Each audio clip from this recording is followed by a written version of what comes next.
What did that say? Did she answer your question? She said. Usually that's not in there. She was getting caught up with Heidi Weissenen? people that came Come on up. because some people have it through the school. Yeah. Oh, sorry. What is- Oh, that monthly. You'll have to bear with us. We're trying to switch over to Assembly and back and forth here, so that's the script presentation. Anything? No. Okay. I guess we'll move on. Consent agenda. Need the bills, or need a motion to approve the bills, financial report, employment. Sarah Short, special education paraprofessional, Mr. Substitutes for SD41, Mr. Fall Sports Volunteer Coaches, resignations, Reggie Morning as a paraprofessional, personnel, Kathy Cameron as elementary music teacher, Karen Brewer as the high school custodian. Minutes for this 7/8/24 regular board meeting, 7/29/24 special board meeting. Oh, 2 meetings, 3 meetings? What happened? That's it. Wow, okay.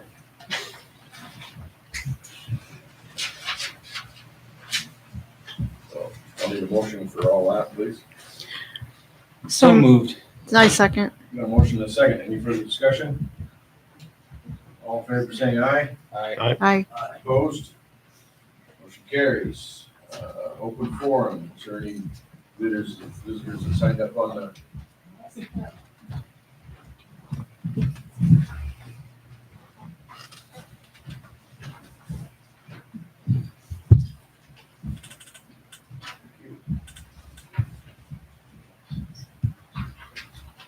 All right, so we got Tony DeGravio for items F and N. So I think we got 3 minutes? 5? Okay. We got a timer for that.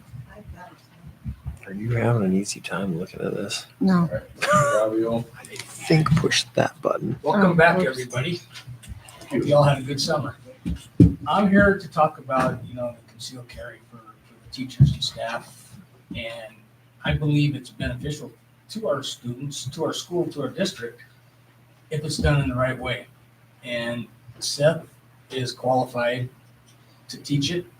And do we have any models from any of the other districts that have it in place already on what they do and stuff? Yeah. I mean, there is, but this isn't a back and forth. So you Yeah. just have to get your presentation. Gotcha. So, but I truly believe that it would be beneficial. I mean, because you never know. I mean, we live in a great community and safe community for the most part, but you never know. And that's the part that scares me. I mean, just like, what happened to Trump. I mean, nobody would, with all the protection he's got there, look what happened. I mean, it could happen. I mean, there's crazy people. And it's just my opinion that you guys look it over and really do some hard, thinking on it, because I believe that it will benefit our district. Because nobody needs to know who's carrying, except maybe, you guys here and the principal and the teacher that's got it, because it won't be known unless it's needed. So that's all I got. So I just wanted to make it known. Okay. Thank you very much. Thanks, Tony. Mr. Tucker, you didn't put your agenda item. I'm actually on the next page under day groups. So you don't want to, you want to speak on this, or, I mean, you didn't have to sign in to speak, you're already on the agenda. So, okay, well, I can speak now or, No, we'll just, if you don't want to speak now, other than what you're gonna be speaking later. yeah. So, okay, so, yeah, you'll have more time, so, Yeah. all right. Mr. Durham. Concealed carry, I'm assuming F or N. I'm just gonna move this a little bit because I don't want my back to anybody. That's okay. My buddy Paul. Yeah, you're all right here.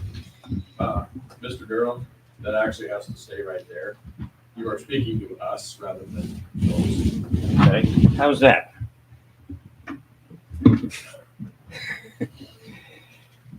Okay, as should I speak into this or what? I can just be very loud. They're all gonna hear me. Yeah. All right. I know you're considering it concealed weapons carry into schools and so forth. And I was an educator for many years in New York and came out here, and I'm still very much involved in the schools. I go in every Wednesday, and I'm in a fourth grade class with Megan Davis and so forth and so on. So I know a lot about the logistics in schools. I am and I know, Paul, you know a lot about guns. What I know about guns, you can put on the head of a pin. I'm not opposed to the Second Amendment. I just feel that I don't like the idea of guns in schools. Will it be a deterrent for somebody who wants to do harm to our kids? No, because if they know that there's a person in that building with a weapon, they're not going to go in. They're going to go up to the fence at recess, and our schools have kids coming and going all the time. At recess, the middle school has kids coming after lunch to go over across the street at the goat trail in the high school and everything else. They're going to take their action from the outside, which I don't see as preventable at all. That's very easy to do. School logistics, as far as hallway passes and in the school, is a very complicated issue. Would we be training our people to use weapons properly? I'm sure you would be. However, there's a whole nother part of that agenda. What goes on in the building on a day-to-day basis? The elementary school is extremely complicated. There's kids in the halls at all time. Holly Joe, you're in the middle school. There's not so many students walking through the middle school on the halls. In the high school, you've got goat trail, but not so many in the halls. Believe me, there's kids in the halls at all times in the elementary school. What would happen if something happened and somebody got caught in a crossfire? How would you feel as a person with that gun in the class and you came out to do something? Would you be able to react to a certain scenario? That's a very difficult, complicated issue. You've got, let's take Hayburn, for example. You've got the elementary wing in the back, and you've got the second floor in the front. There's a big difference between that. Those are all the kinds of things that you would have to try to work out. That's not easy stuff to deal with. I'm probably the oldest one in the room here, but I'm from the old school. No, don't challenge me because I'll beat you out, believe me. Don't take your license out, I'll better it. Columbine happened in my retirement year. And Josh and Paul, you were probably only 4 years old in 1999, so you don't even remember it. I came into school the next day discussing the whole issue. The whole gun concept in schools was a new thing. And one of the first classes I had, a young man raised his hand. He said, "Mr. Durham, are we safe in school?" Very good question. I said, "Yes, you are safe in school." I try to tell our little fourth graders every year when I'm in there, we're in here to do two things for you. We are in here to educate you, and we are in here to keep you safe. And I believe in that. Could somebody in the building possibly prevent a situation that got out of hand? Yes. But I just don't see it as a deterrent. So it's just something inside me that says, I just don't like the ideas of a gun being in the school. What do I do if I come in with that weapon each day? Do I put it in the safe? Do I put it in my desk? Am I teaching with the weapon on me? I don't think so, even if you had a holster in the back. So I just wanted to make my opinion available and so forth. And I'm sure you're going to have committees. I'd like to know what teachers think. And if you do have a committee, I'd like to see you get 2 high school seniors on that committee and listen to what students have to say. You know, this is a different area of the country because people have weapons for different things and so forth, and there's hunting and everything else involved. But that's just the way I happen to feel about it. So I just wanted to make my opinions known. Thank you. Thanks, Pete. Thank you.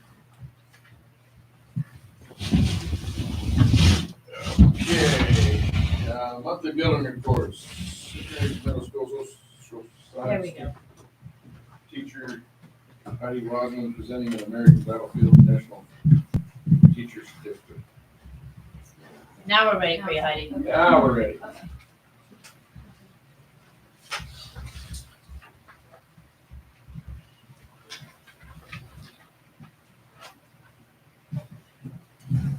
Ooh, Oh, sorry. No, No. I'm sorry. Wrong one. I have it. I know. Sorry. Wrong one. I really wanted to mess with you today. That's okay. I was just waiting. Patient line. All right. I know a lot of you. I'm Heidi Wiseman and I teach at the middle school. I used to be Heidi Thorns. I went to school here, graduated in 1990. The last 2 years I've been teaching at the middle school and just absolutely love teaching history. Back in 2020, I had an opportunity to start taking online classes through the American Battlefield Trust, which is amazing. I was a librarian and a teacher, and now I'm a history teacher, and it's just kind of all come together. But I was doing it virtually because of COVID, and then this summer I had the opportunity to go in person to a conference in New Orleans. And since I've been taking classes through them for 3 years, they actually gave me a scholarship. So they paid for my class, paid for travel, everything was paid for. I had no reason not to go. Talked to my husband into going with me, so that was an added bonus too. The American Battlefield Trust works directly with the National Park Service. They save land that has been battle sites across the United States. And so it was our chance to actually meet one-on-one with these people who are not only the experts in these sites, but then also wanted the teachers to know all the resources that are available. So I was able to go to New Orleans, and yeah, thank you. In addition to the social studies standards that we are required to teach, I really dig into the American Battlefield Trust has a lot of military information. My dad is a veteran, and so I grew up with him basically teaching me about World War II. And I know the kids are really interested in history, and that's what kind of gets them, it's kind of their hook. And so when they see that I have pictures around the room, and now I can say I've met some of the people that saved the battlefields, I feel like that's really valid to the kids, that they know that I have a vested interest in knowing a little bit more about that. I think having more primary sources and just these other reasons for the students to know, in addition to their standards, these are the things that kind of get them a little more interested in learning history too. So one of our classes at the conference, we got to go spend a day at the World War II Museum, which was amazing. I could have spent a whole week there. And that was amazing because we were there just kind of on our own and checking things out. And then also realizing these are all resources available for teachers that are free. And that's kind of what all resources I can bring in. So it's virtual field trip, lesson plans that are already created for me that I can just kind of adapt to the 8th grade level. And also, like I said, primary sources. And my biggest thing is I want kids to be interested and maybe they want to go and see some of these places. So if they see a picture of me there and I'm like, you should go, this is really interesting. And then like I'll show them videos of like some of the big planes and, you know, those kind of things that get the kids really, I just want them to kind of have that curiosity. And so I think me traveling kind of gets them a little bit more interested in that too.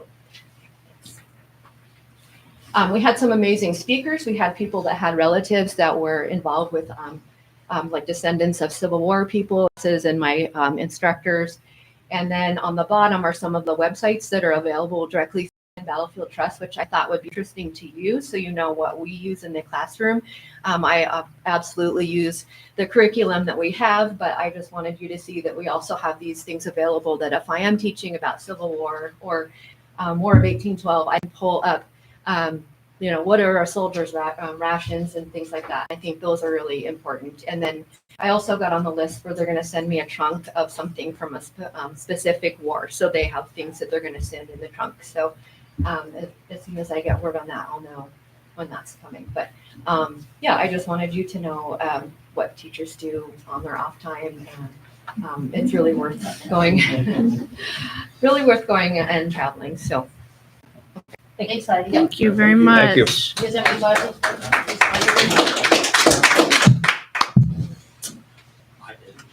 You can see your excitement. job, right? And she went to the professional training this summer and she's excited to bring some additional history to our students this year.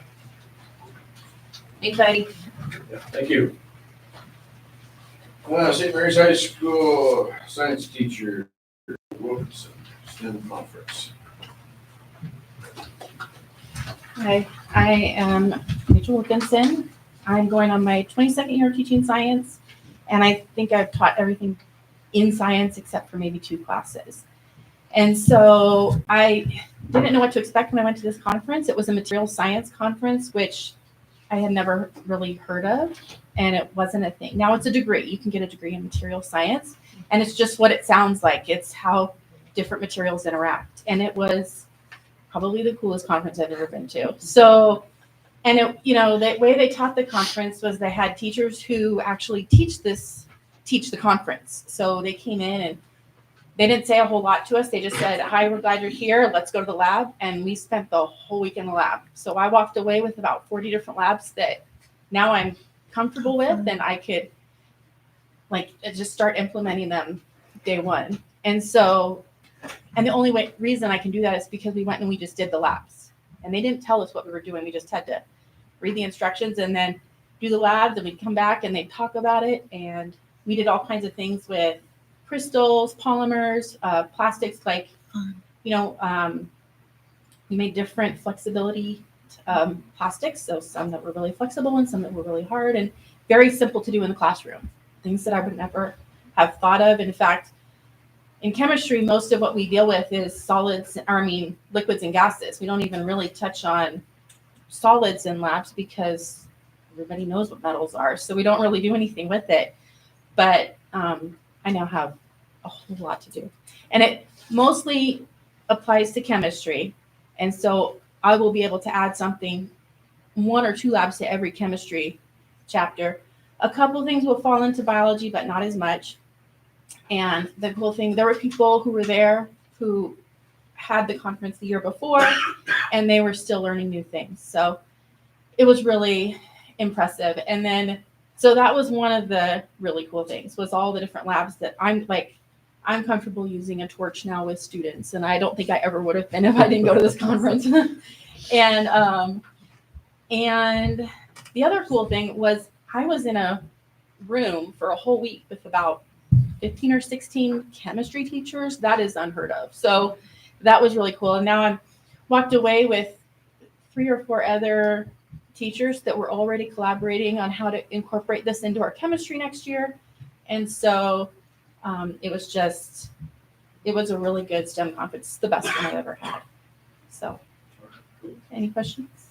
Rachel was so excited, I got a text every day I of the did. new lab. I did. And how she was gonna use it in the classroom, Yeah. so. I did. Thank you. Thank you. Yeah, thanks. It sounds like Thank good you. stuff. All right, facilities and maintenance, Mr. Gilmore. So if you want to top that. All right, better be big things. Good evening, everyone. Back to school. It gets to this time of the year and I get into what I call my panic mode because school's going to start one of these days, I hear. And we try our best to get our schools ready and prepared for the students and teachers.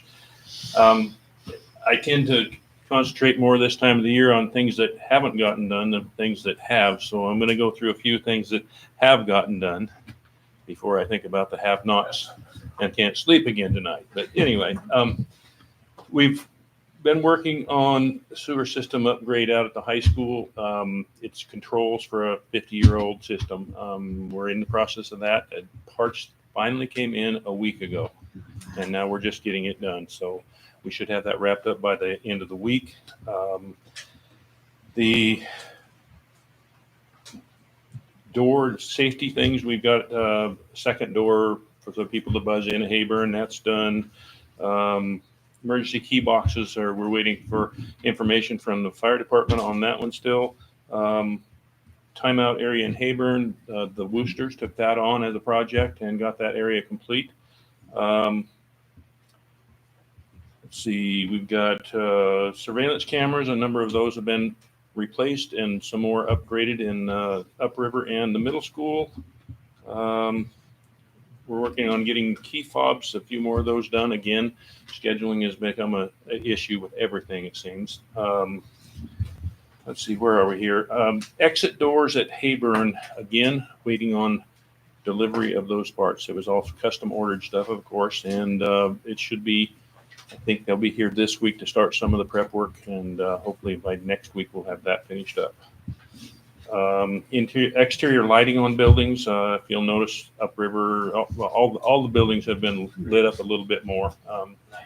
Yeah, it gives you visibility of anything that's around you, so we were in the process of redoing some restrooms at Hayburn.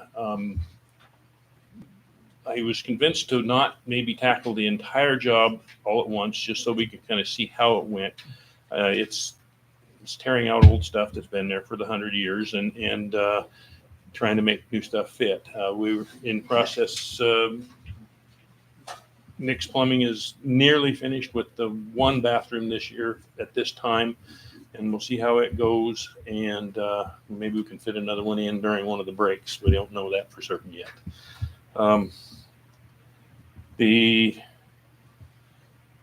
Let's see, where am I here?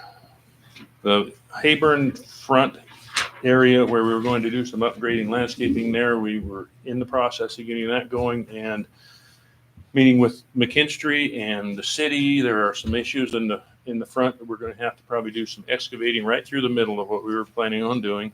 One for electrical and one for sewer that we just couldn't fall together yet at this time. So next summer we'll get that front end redone, excavated, put back, and get it in shape for that next school year. And then heating system at the transportation department, we're going to put some mini splits in there so that they have a little better comfort zone in that area as well. So, and that's pending as well. So on that note, we've been through all the schools this summer. That doesn't happen by myself. I've got a crew this summer, a pretty large crew, but there was some of them that would work certain days of the week or 1 week on, 1 week off. I want to mention some names here: Lisa Anderson, Gary Sorensen, Maxine Majors, Brianna Barnes, Susan Morgan, Amber Frazier, Asia Prayer, Christina Carpenter, Joe DeGravio, Landon Tout, Dylan Hanson, Mike Wiseman, and Dale Bolin. Hopefully I didn't forget anyone, did I? And Okay. here, can they stand up just or wave a hand? Mike Mike's here. and Gary are here. And so, yeah, thanks to all of those folks, and a thanks to Paul and Doug McKelvey for coming along behind us and plugging everything back in. That's a big help. The gym floors, I think, may have reported already. The high school and the middle school were done. Hayburn will get done Wednesday this week, so we'll have a shiny new floor there as well. Resurface them? Pardon me? Did you resurface them? Is that what you did? Put another coat of finish on it. Okay. Yeah, and I have no idea how many coats are on that Hayburn gym. And we talked about that, so I was wondering. Sorry about my voice. Yeah, it's got quite a good history there. Sure. But that one's newer. It was 1949 when that was installed. Not too bad. Yeah. So anyway, they say my thanks to everyone to make this stuff happen. It takes quite a team to get everything, because we go into those rooms and pretty much either move or remove every single thing in a room, clean the room, and put it all back. So those two young men, Landon and Dylan, and I had Jamin Harold for a time with me, and thank goodness for young backs. So, yeah. Joe had a couple questions, if that's okay. Yes, sir. The exit doors you're talking about, are those the ones at Hayburn that were having a hard time closing when it would rain? Is that what we're talking about? Yes, we've got the one that goes to the playground that was. Yep. It's been an ongoing thing for years. Yeah. The wood's just well used. That's good. And we're also we'll be installing a exit door in the gym. Will give us an egress door, which will also help get a little more occupancy in the room. legally occupied. It's in between the bleachers. right? Yes, Going outside. yeah, and that's why we split the bleachers, so we open that back up. And it'll be just egress only, but Yeah. it'll at least, I think that was built in there when they built the thing. There was a door there, wasn't there? yes, that was the original entrance to the gym. Bleachers. Yeah. All right. So it'll Yeah. give it a little bit better security then, especially with those exit doors closing and whatnot and staying Yeah. locked. Awesome. Yeah. The sewer systems, is that the pump situation that you were talking about in the beginning? That's, the first thing I talked about. I've been gone, so I'm just trying to update Yeah. myself. Okay. Yeah, that's a 50-year-old Yeah. sewer transfer station that Yeah. we've done. I'm starting to run out of parts, and Yeah. many of the parts are obsolete. So we're Sure. upgrading that and it's in rough shape. So Perfect. our You're working on that there now. this week and putting new parts and pieces in. So Awesome. next And then the bathrooms, is that the elbows we were talking about? Those big lead wall mounts that Yes. we're trying to. Good. yes. That's awesome. I'm glad. Yeah, like I say, and that was just a matter of things were gaining weight. We had some toilets that were not usable because they leaked, and say it's a process to replace them. So Sweet. we did one set at this time. Sweet. Thank you so much. All right. Appreciate Thank it. you. Keep up the good Yeah, job. man. I want to add too, because Joe and his team are very humble. All 4 schools now have the 2-door buzz-in entrance, security entrance. So that's Right. huge. You mentioned that. And some feedback from the telephone survey, on the supplemental survey, patrons could write some comments, and there was quite a few comments, highlighting, acknowledging maintenance for all the extra maintenance and upkeep this summer and extra safety measures that have been added to the schools. So I wanted Good to deal. give a shout out to them. Yeah, I They just need got to to hear tell the you. good. Yeah. Yeah. Now that the hard being work said, that they're doing. it looks like next year we'll have a few more obstacles thanks to these history folks behind us. Yes. It'll be an interesting summer. Yeah. Awesome. We really All right. appreciate it, Thank Joe. you, Joe. Thanks. Thanks, team. Gary, Mike. Thank you, guys. Yep, thank you. All right, moving on to B, Veterans Outreach Center. Pink Thornton, amended agenda item. Thank you for the time tonight. I'm here representing the state of Idaho. It's a program, it's a national program for suicide prevention for veterans called the Governor's Challenge. And as we got trained in Washington, D.C. about the Governor's Challenge, everyone became aware that it's not just a veterans program. It's a program for everyone, every county, every school district throughout the United States. So the governors asked us to come back to our local communities. St. Mary's has been asked to be the poster child, to be the one to design the program, show its successes, show the hiccups we run into and so forth, and what we can do to bring our community together with a program called Joining Forces. Now, I started this 6 months ago, and Joining Forces, I've got the churches involved. We've got different organizations in town involved. We've got SPAN, Suicide Prevention Action Network, who Polly here is to represent tonight with us with this presentation. And I met with Dr. Rich when we first came back to tell her we wanted to get involved with the schools. And now we're at that point where we want to do that. Suicide rate for children in school age groups in the state of Idaho is skyrocketing. It's not going down, it's going way up. It's going way up at a rapid pace, double digits per year. So we realized that we can't ignore this, and we have to get boots on the ground. We have to get in the classrooms. We have to do what we can to support the children and the school districts and make sure that these children know that there's help, that there's places that they can get help, people that they can call, different programs available for them. Peer pressure, bullying is the number one cause of suicide in the state of Idaho. Social media. Okay. Social media. Social media is a big part of that. Because bullying now isn't just me picking on you. It's me getting on social media and everybody turns on you. So it's horrible. You're going to hear a couple of stories tonight and some statistics that will show you that it's out of control in our district here. Not unfamiliar to anywhere else you go, but it's out of control. Polly and I both work with communities for suicide prevention. And between the two of us in the last 8 weeks have been on 9 or 10 suicide attempts. And 6 or 7 of those were children in the school district. Okay. It's not a matter of if anymore. It's a matter of when.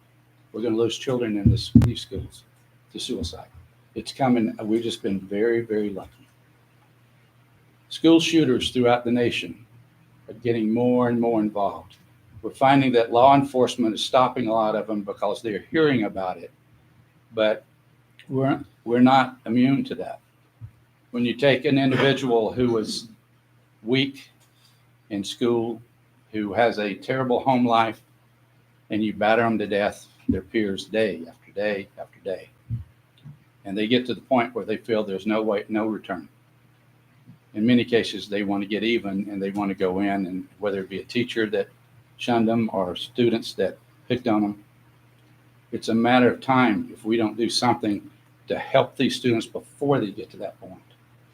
We need to get involved in this. We need to get into the classroom. We need to do it the legal way, the right way, which you'll hear some of the ways tonight. But we need to help you in this community because the Veterans Outreach Center, for example, is the #1 veteran outreach center in America. Nobody does what we do. Nobody's dropped their suicide rate down to 0 for 3 years. And we worked hard on this for the last 6.5, 7 years. And now we're spreading this knowledge and this atmosphere that we work in every day to the community and to our schools, especially the schools is where we need to start. So I'm going to let Polly Gresham is with SPAN, Suicide Prevention Action Network, take a few minutes to cover with you what she sees. Thank you so much for making time for this subject. I know it's a tough one. I first wanted to thank you for updating, revising your suicide prevention policy and really beefing that up this spring, adding things like interventions and postvention. It was pretty slim before, and we all watched that with bated breath, and it looked like it made big progress. So we thank you for that. Just a few statistics from the Center for Suicide Prevention Research. So high school students, 42% said that they felt sad or hopeless for more than 2 weeks. 22% considered suicide. 18% have a suicide plan, and 10% attempt suicide.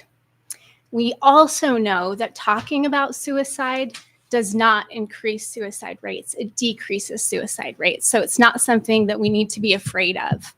I wanted to share, for the last 4 years, we've done a poster competition in our schools and in our homeschool communities to be able to start that conversation with youth. And so we've really only been into the art classrooms to be able to present the competition. And I'm amazed at the intelligent questions that come from your students.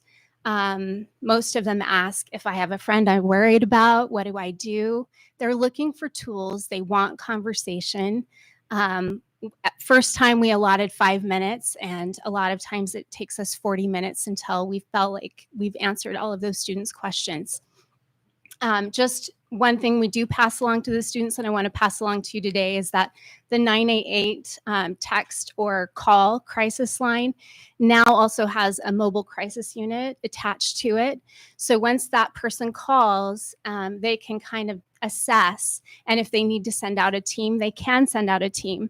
The other thing that they added is, instead of just an individual that's struggling, a friend could call for a friend and say, hey, I'm worried about my friend. It's anonymous, right? And so that's good information to get to in the hands of a teenager. We know that teens are probably going to tell a friend before they tell a parent. So it's just giving the kids the tools they need to be able to know, where do I go next if I'm worried about my friend? So I'm here to advocate for really a tiered support in regards to mental health. And so I don't know if it would be appropriate, but I didn't get a PowerPoint put together, but I wondered if I could draw on the whiteboard behind Danette, if she'd be comfortable with that. Sure. Yep. Okay.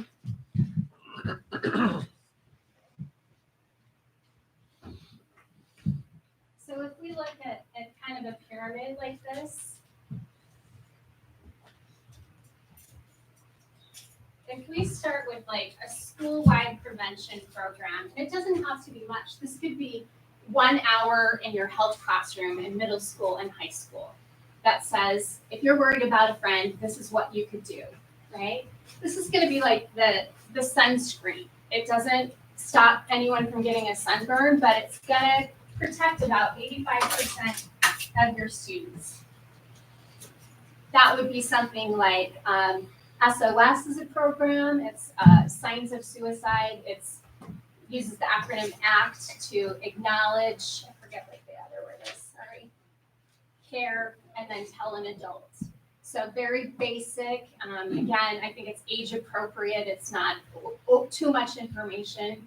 And then you're going to have about 15 to 20% of students that are going to need a targeted intervention. So maybe some of your teachers have to be aware, hey, I'm a little bit concerned about this kiddo. Maybe we reach out to family, right? And then at the very top, I think this should be much bigger, but you've really only got 1 to 5% that are going to be individual family intervention a little more serious, where you really are seeing all of the signs, and then you can get maybe law enforcement involved as well as the families. So here you probably have like a referral to a counselor, right? Of course, the family has the opportunity to be able to follow through with that referral, but you've at least reached out and said, hey, we have some concerns about this kid. So again, this 85%, this sort of sunscreen is maybe an hour in the classroom during health. And I haven't reviewed the district's health curriculum to see how much mental health and managing stress and good sleep hygiene is actually involved in that health curriculum. But SPAN of Benewah County would be happy to pay for those programs like signs of suicide. So again, that acronym is SOS. There's also another SOS out there in the mental health world called Sources of Strength. That's a program they implemented in Kootenai County several years ago, and they've had great success with that. That's more of a throughout the school year, and it's more of a peer mentoring sort of program, and that is now free through the Department of Education, through the Governor's Challenge that Hank is talking about. So really, it's about building each other up, how you show up for each other. And Katie Ames is the advisor out at Kootenai. So if anyone had any questions about how that program worked for Kootenai, I'd really recommend it. Again, it's a culture change. It's just creating more protective factors for our kids that are struggling. So I mentioned age appropriate. There are programs on the elementary level. So that SOS, signs of suicide, is more middle school, high school. And I can send to the school board or to Dr. Wrench a link if you wanted to check that out. Again, SPAN would be willing to pay for those kind of programs. In the elementary level, I would recommend something like PAX, P-A-X. It's a good behavior game. And so really it's very positive. It's about developing self-control, self-regulation, the good behavior that we want to see in the elementary classroom. And classroom teachers love it because it really helps with classroom control management. And interestingly, test scores show that the best indicator for a first grader reading score is not phonemic awareness, but self-regulation. So giving them those sort of tools to like take a breath, right? Calm down, notice how I'm feeling. Those kind of tools are all things that we can start at 6 and 7. And then by the time we get to middle school, they've mastered it, right? Again, also a program that I know SPAN would love to be able to fund. So I know we're under-resourced in St. Mary's. I'm very aware of that, but you do have us as a resource, and we would be thrilled to be able to support those kind of things. Yeah, I wanted to mention, Hank mentioned that, you know, starting this spring, that was really alarming for us to get. We both field quite a few calls from people in the community that are struggling, and a lot of times I'll route veterans his way and he might route a family my way, and we help them get the resources they need to stabilize, keep them out of crisis mode and into I'm managing my life. But really, we did see an uptick in kids, and 2 of the youth that I supported, one was 9 and one was 11. And that's very much on the national trend, is that we're seeing younger kids struggling with their mental health. So Let's see.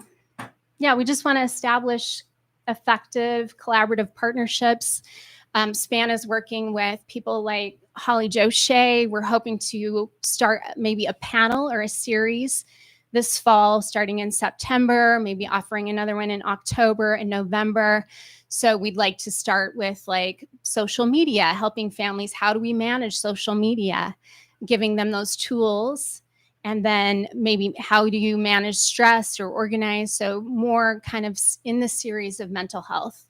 But we would love to be able to give that information out to your families too, and you be able to refer them to, hey, you could jump into these panels if you need information on those kind of things. So again, just reach out to us. We have a lot of resources and we would love to support. But again, I'd really love to advocate for a school-wide program just to get a little bit of prevention for our students. So thank you. I will pass it on to Holly Jo, and she can tell you a little bit about the program that would probably be the first in our series. Okay. I'm going to try to not get emotional because this touches really close to home recently. As you're aware, there's a group of a class in our school that they've lost 3 peers tragically, and they've almost lost 2 more purposefully. So my whole mission is educating parents on the dangers of social media and how that affects the youth's mental health. You can look up a plethora of research that shows that it is harming their development as they are growing psychologically in more ways than just suicidal ideation. Body image, self-esteem. And so we know all those things then also play into you not feeling good about yourself, and then it's just a downward spiral. I'm going to warn you that cell phones for youth or devices, it's a black market. I thought I was being really smart. Only purchased my 2 boys and my nephew a phone that could not have apps on it, just internet texting, and their friends provide them with devices that when they get to school, right, they can hook up to Wi-Fi, our school district's Wi-Fi, and Snapchat all day long if they're at the high school because there's no cell phone policy. So my first big ask is that we really consider urging the high school to get a policy put in place so that our kids have at least a 6.5-hour break from social media. Because we may think that they're not on social media during that time, but I have evidence that they are. Second thing, we got to teach our kids that it's not snitching. Snitches don't end in ditches when it's life or death or you're worried about someone. And the reason I bring this up is in researching after I did attempt suicide, he had sent the Friday night before his, there was 2 attempts in one weekend.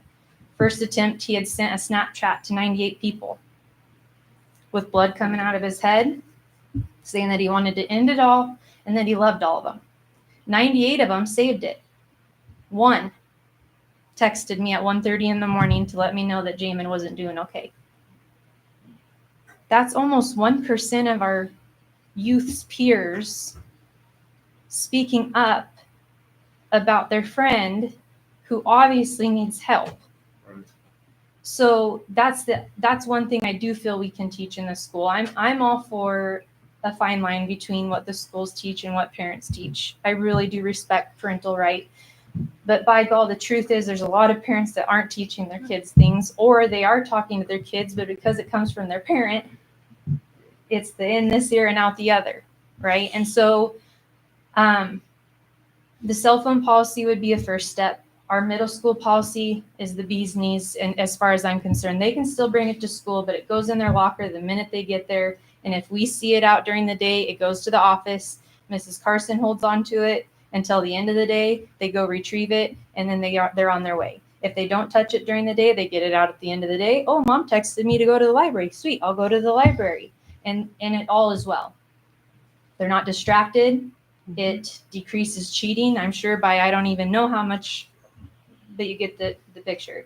So that's my big ask. The other thing is I have so the first like panel presentation would be to educate parents on the dangers of social media, and then just be able to have those conversations. Just like I said, that there's a black market of phones. I wasn't aware of that, but maybe had I talked to their parents that their kids had already been down that route, I would have been aware. So that's the goal. I love teaching in this district. You guys know that. Taught your daughter, and I still love her like she's my own. But I can't honestly handle losing any more students. And tragically, accidental is one thing, but purposefully I take to heart. So I thank you for your time and consideration. Thank you. Thank you. Okay, I want to close by just telling you that I've met with the 988 committee that formed the process for 988. I met with them and been taught for a few hours of how the program works and why it works. This is one of the best programs I've ever seen. The Veterans Hotline for years that we pushed and pushed and pushed for veterans to call does not work. It's a disaster. The 988 number is open to anyone. And it's not just there if you're in stress. Like Holly had mentioned, if you're in distress, you can call that. If you have a friend that's in distress, you can call and talk about them. They will walk you through and talk to you about what's going on. Each of you can call the 988 and say, I'm on the school board, and I'd like to know a little bit about it because we're wanting to introduce this to our students. And how can we do that? Or what good will it do? And they will walk you through it. This is one of the best programs for suicide prevention you've ever seen. And it's there for help, and they don't have to know who you are or anything. And we would like the opportunity in the health departments of the school or in an open group of all the students to be able to present just a short talk about what 988 does, so that they see that there's some place to go when the world is falling apart. They need to have help. And each of you is responsible for providing that. And myself and all of us here. So let's work together. Let's make this happen. Let's take care of our kids and let's don't have any more suicides. And thank you for your time. Thank you. Thank you. Thanks, Hank. All right. Moving on to C, Wish Education Overview. Education, Sarah Jennings.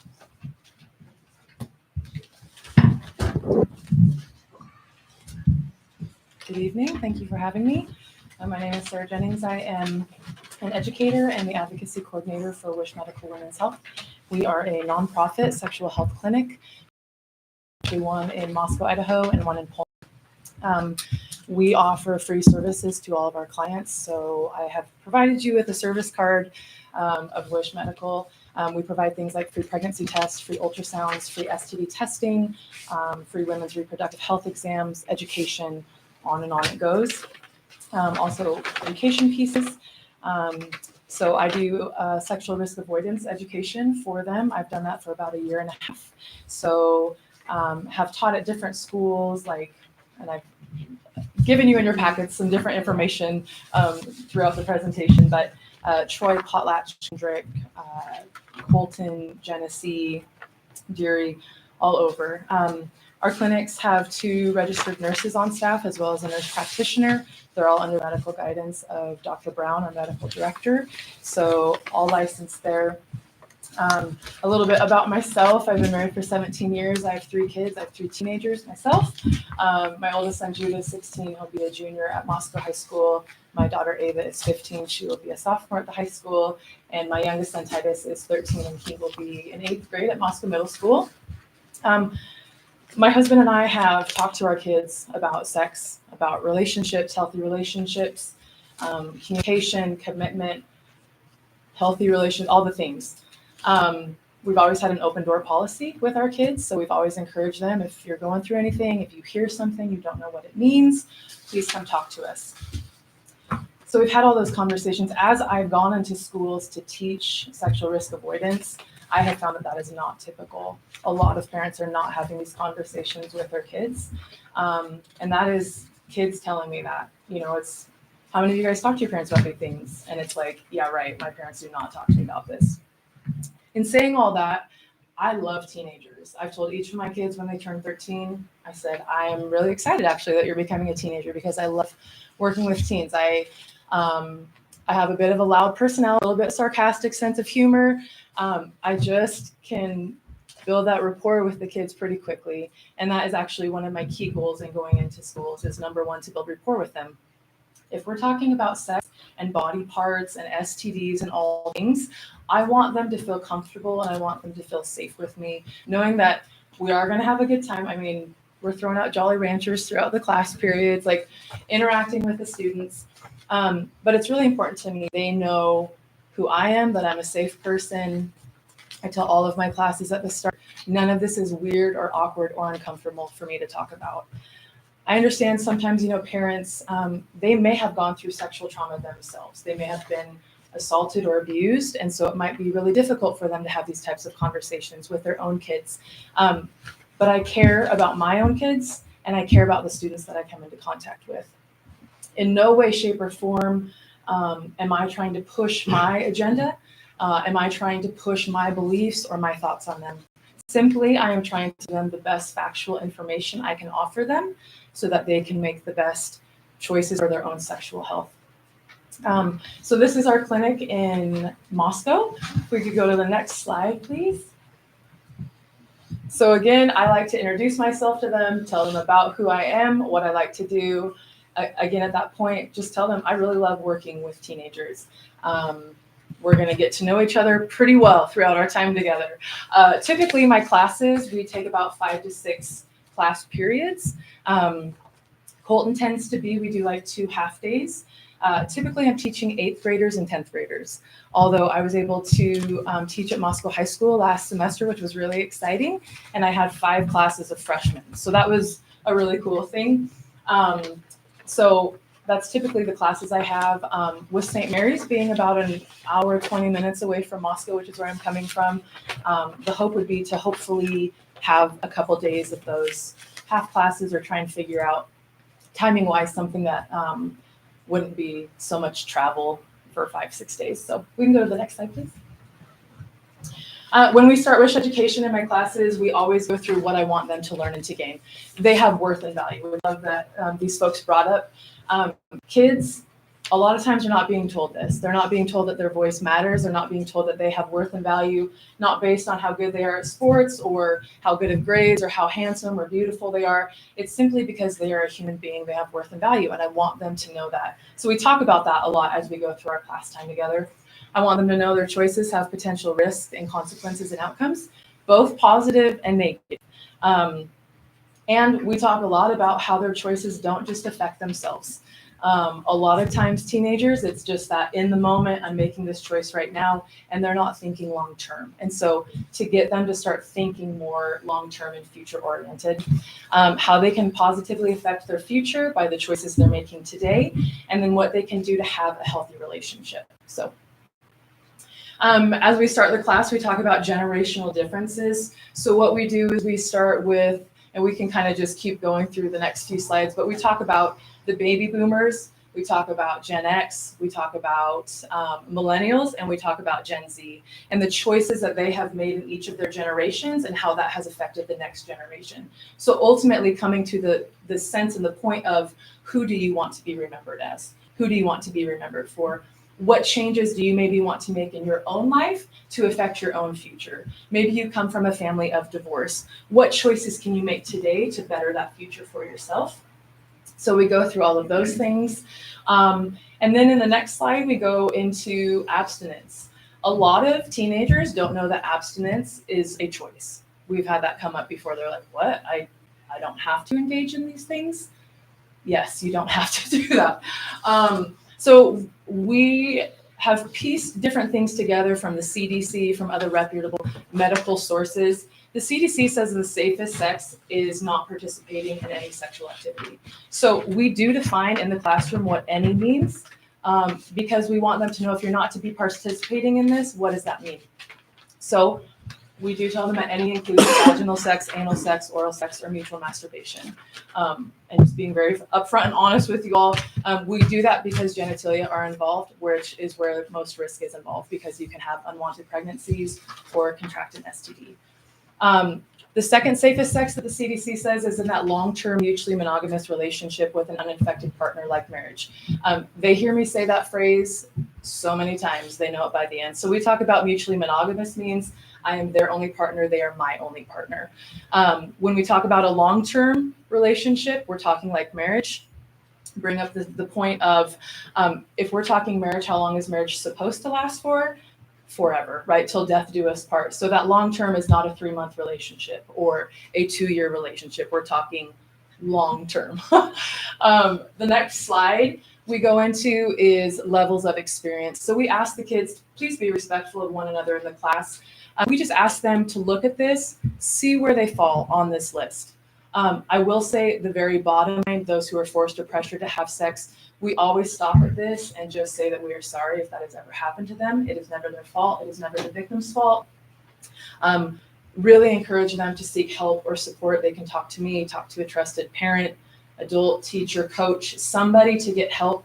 Also let them know that if they do report to someone in the school district, myself, we are mandatory reporters. Not to get them in trouble, simply to make sure that they are safe and that what has happened doesn't happen to them or to someone else.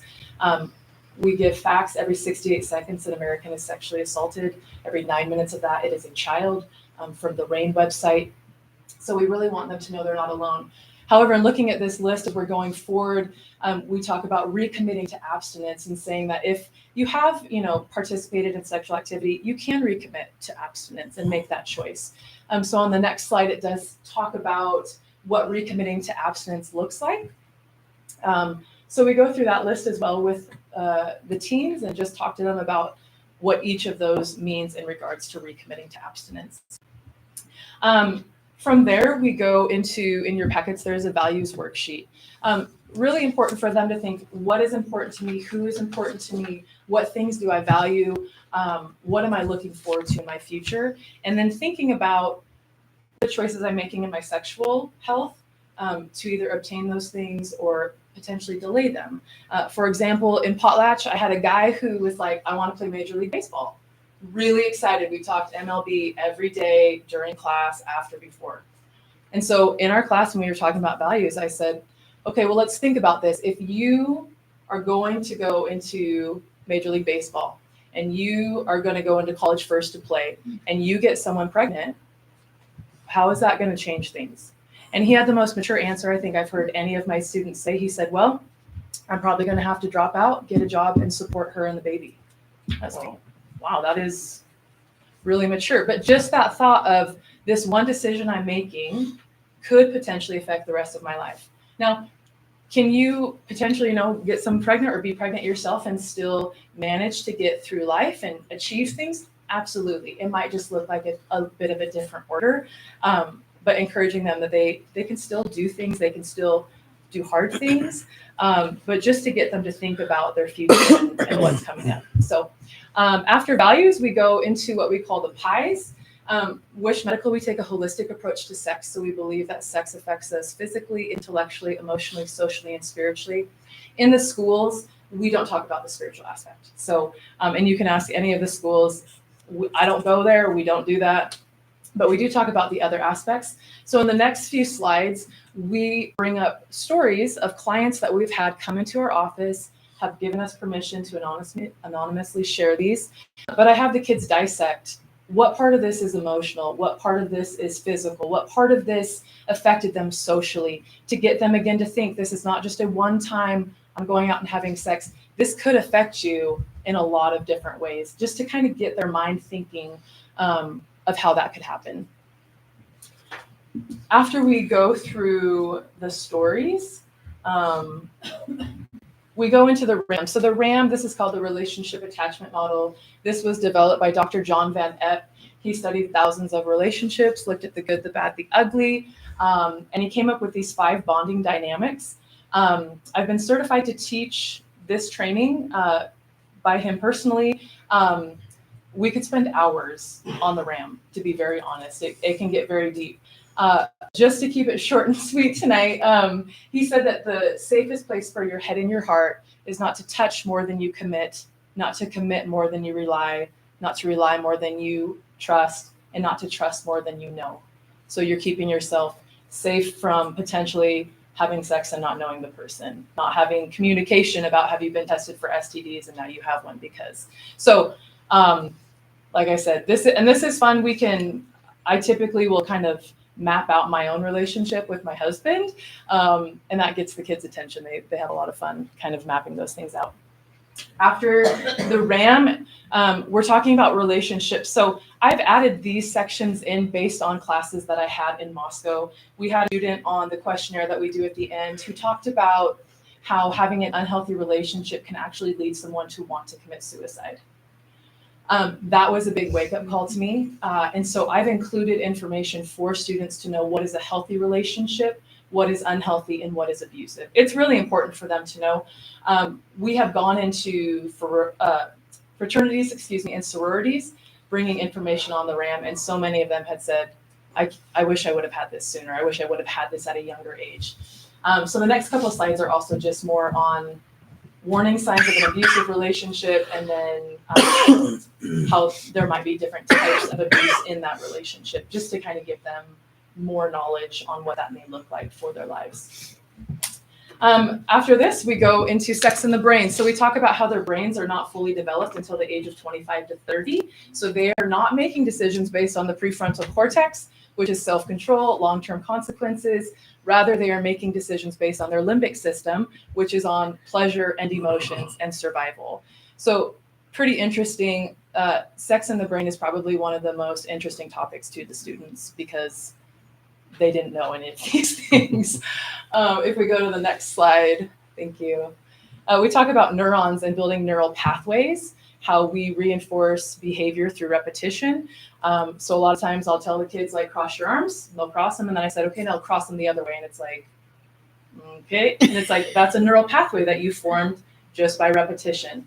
The next slide is a video that we show of Michael Jordan, which you can go past it again, but it's basically talking about him practicing basketball 5 to 6 hours a day. This is him on a basketball court, kind of trash talking one of the other players, and closes his eyes, shoots a free throw, and swishes it. Just that neural pathway that the more we do something, the more it develops, stronger it gets. We talk about then chemicals that are actually released in the brain during sex. Dopamine is one of them. It's the feel-good hormone. We talk about how it's values neutral. So we go back to saying that dopamine is released whether the activity that you are participating aligns with your values or not. Dopamine, when it is released, causes us to want to repeat the behavior again. Biggest hit of dopamine is during sex. And so it's definitely something that is released in the brain during that, both in males and females. The next slide is on oxytocin. This is the hormone, that is released in the female during sex, also during childbirth and breastfeeding. And we talk to the teens about how it's for the bonding with your child, to protect your child, take care of your child. Oxytocin is released, though, and it promotes feelings of trust and attachment, whether you have reason to trust that person or not, which a lot of times in colleges is why females specifically have a much harder time with, like, after a hookup, because oxytocin is being released and it's a quick release in the brain, causing them to feel attached to the person. The next slide is vasopressin. This is what's released in the male. It's also called the monogamy molecule. It interacts with testosterone to create a longing for and belonging with the sexual partner you're with. So all of these things are being released. The next slide, and again, I'm going through this as quickly as I can, but we talk about different sexual stimulus. So something that has become really important to me is to speak to teenagers about the negative effects that pornography has on their mind, on their bodies, on their relationships. 1 in 3 men ages 18 to 24 are experiencing erectile dysfunction because of the use and consumption of pornography. It can affect relationships negatively. So in this slide, what we talk about is if you are continually stimulated by pornography over and over, you're creating a very strong neural pathway to be sexually stimulated in that way. So once you do go to have a long-term relationship, you might experience some issues with that person because you've been stimulated by a screen for so long that now once you have your partner in that long-term mutually monogamous relationship, there might be some issues between you and that partner. Also, casual sex is kind of the hookup culture where you're with someone, have sex, break it off, with somebody else, sex, break it off. That's also creating a neural pathway. And just talking to them about how you can rewire your brain. It takes time, it takes work, it takes effort. That's also something that Wish Medical offers is pornography recovery. My male coworker will meet with men and teens to help them recover from pornography use. So another thing. So I have a pornography flyer that we give out as well. After sex in the brain, that's when we get into reproductive systems. So I've included both for you male reproductive system and female reproductive system. The class reads through that silently by themselves. And then we go through and we ask questions. I ask questions, ask what body part is this? What happens? What goes on? Yes, there are some giggles in class during this time, which is totally understandable. But we really talk about how we're going to use the correct terminology for the parts.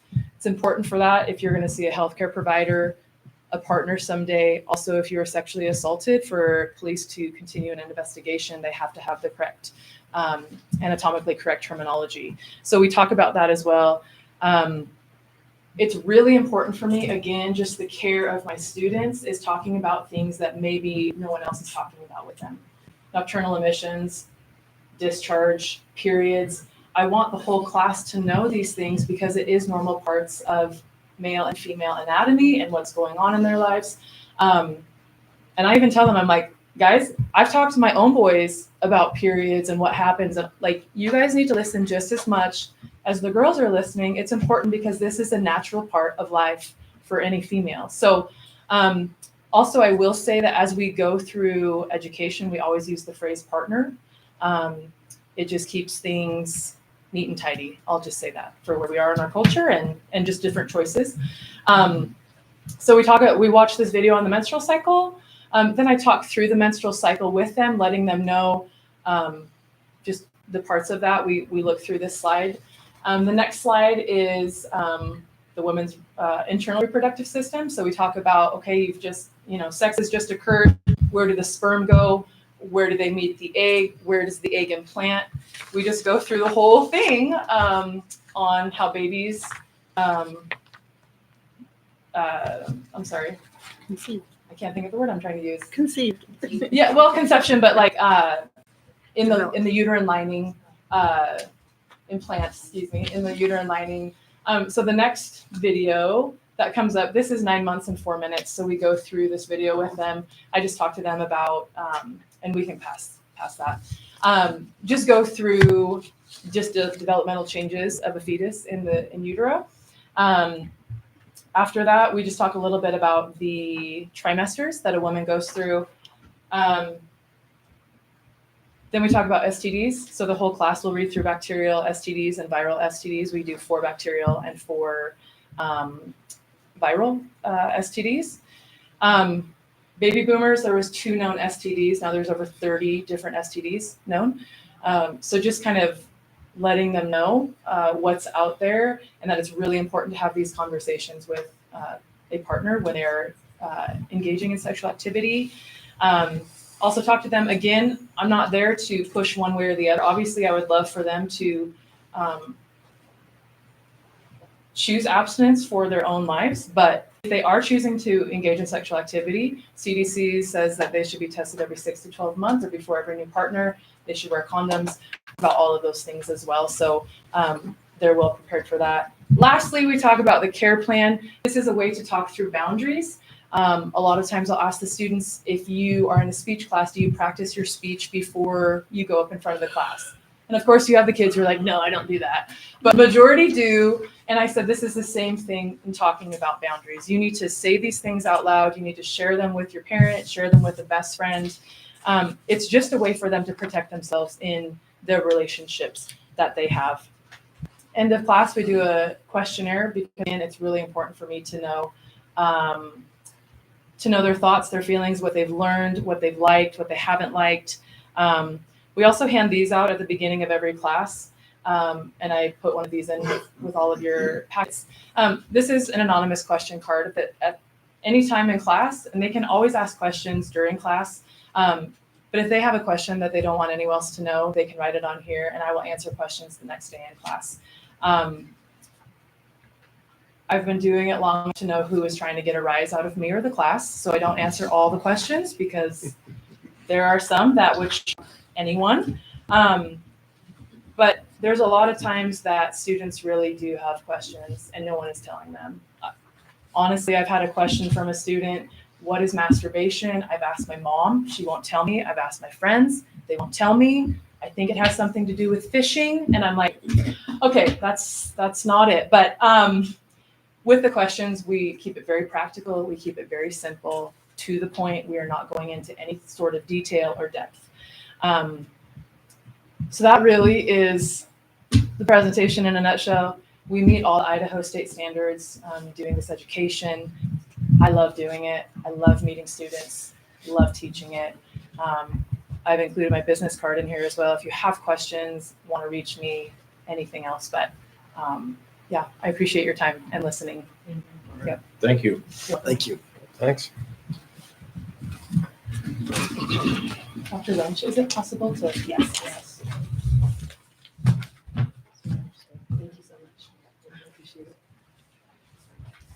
All right. Dean team reporting. We have the McKinstry team reporting. They're going to give us an update on our Renew America grant and talk a little bit about our project outcomes. Give us an update on the timeline and forecast a little bit about the next steps. I'll let them introduce the team. All right, good evening. My name is Christy Hofftower. I lead the energy team from Mark McKinstry for the Inland Northwest, and have my team here. I've been here before. I think you know who I am. Jack has been working with the school district since 2018. He's our account executive. Luke has been involved since the beginning on this RAS grant. And then I wanted to introduce today, actually, let me back up a little bit and then I will introduce her. We have reached a very, very important monumental milestone. I don't think anybody maybe realizes how important it was. But after many, many months of this package being with the contracting officer at Department of Energy, it was approved. And what that does is gives you permission to start spending money. So it was a long, long process. And I really want to thank Luke for so much work to get to this point.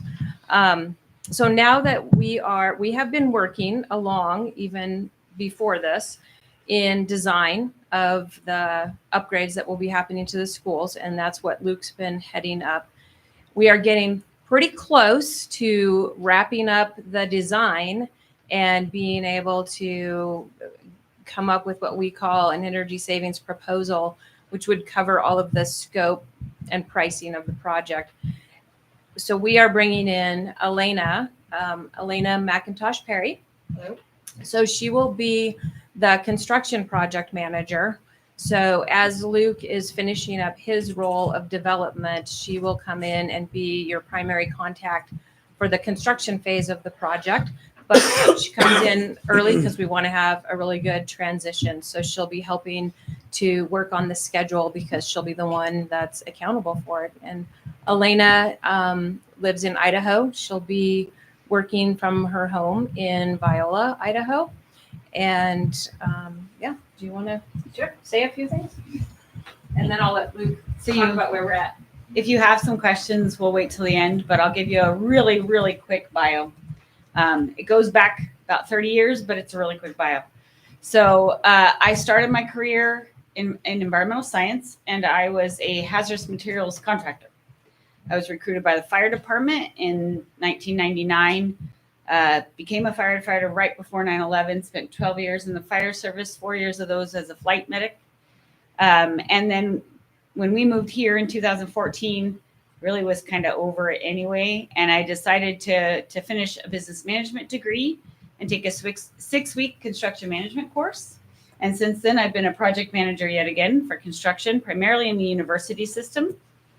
About 3 years ago, I was given the opportunity to work for McKinstry to do some really interesting utility work.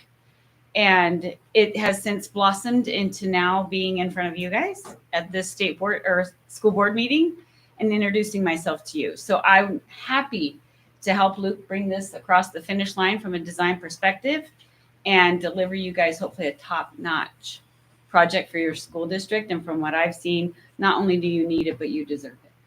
So if you have any questions, I'll let Luke speak first, but you're welcome to ask. Thank you. Hey everybody, so I'm just here to give a quick report about kind of where we're at today, and then Jack will talk about where we're kind of next steps. So like everyone's been saying, we're pretty deep into design, what I would call somewhere between 30 and 60% kind of thing. Let's get the big rocks in there first. Adding cooling with chillers and looking at heat systems with pellet boilers at 2 of the schools, and then Hayburn, for example, where you already have it, so it's a proven technology. Let's keep going with that route. And I'm looking at getting as much pricing in as possible, just figure out, can we do everything that we're talking about? And so as we're getting pricing back, we're also asking for things like equipment lead times. I've been talking to the utilities, Clearwater for upriver and Fernwood, and Avista for the 3 up here, and trying to figure out what's the best way to run power, which ones do we need to upgrade, looking at those kinds of things. And I'm going to be, now that we've got some of the big rocks in, I'm going to be reaching out to more of the various, still rocks. They're still pretty big, but a little bit smaller than boulders. Things like trenching and saw cutting and coring and pouring new pads and things like that. And so, excited to be reaching out to more and more trades and trying to figure out also as we're getting information back on things like lead times and things like durations.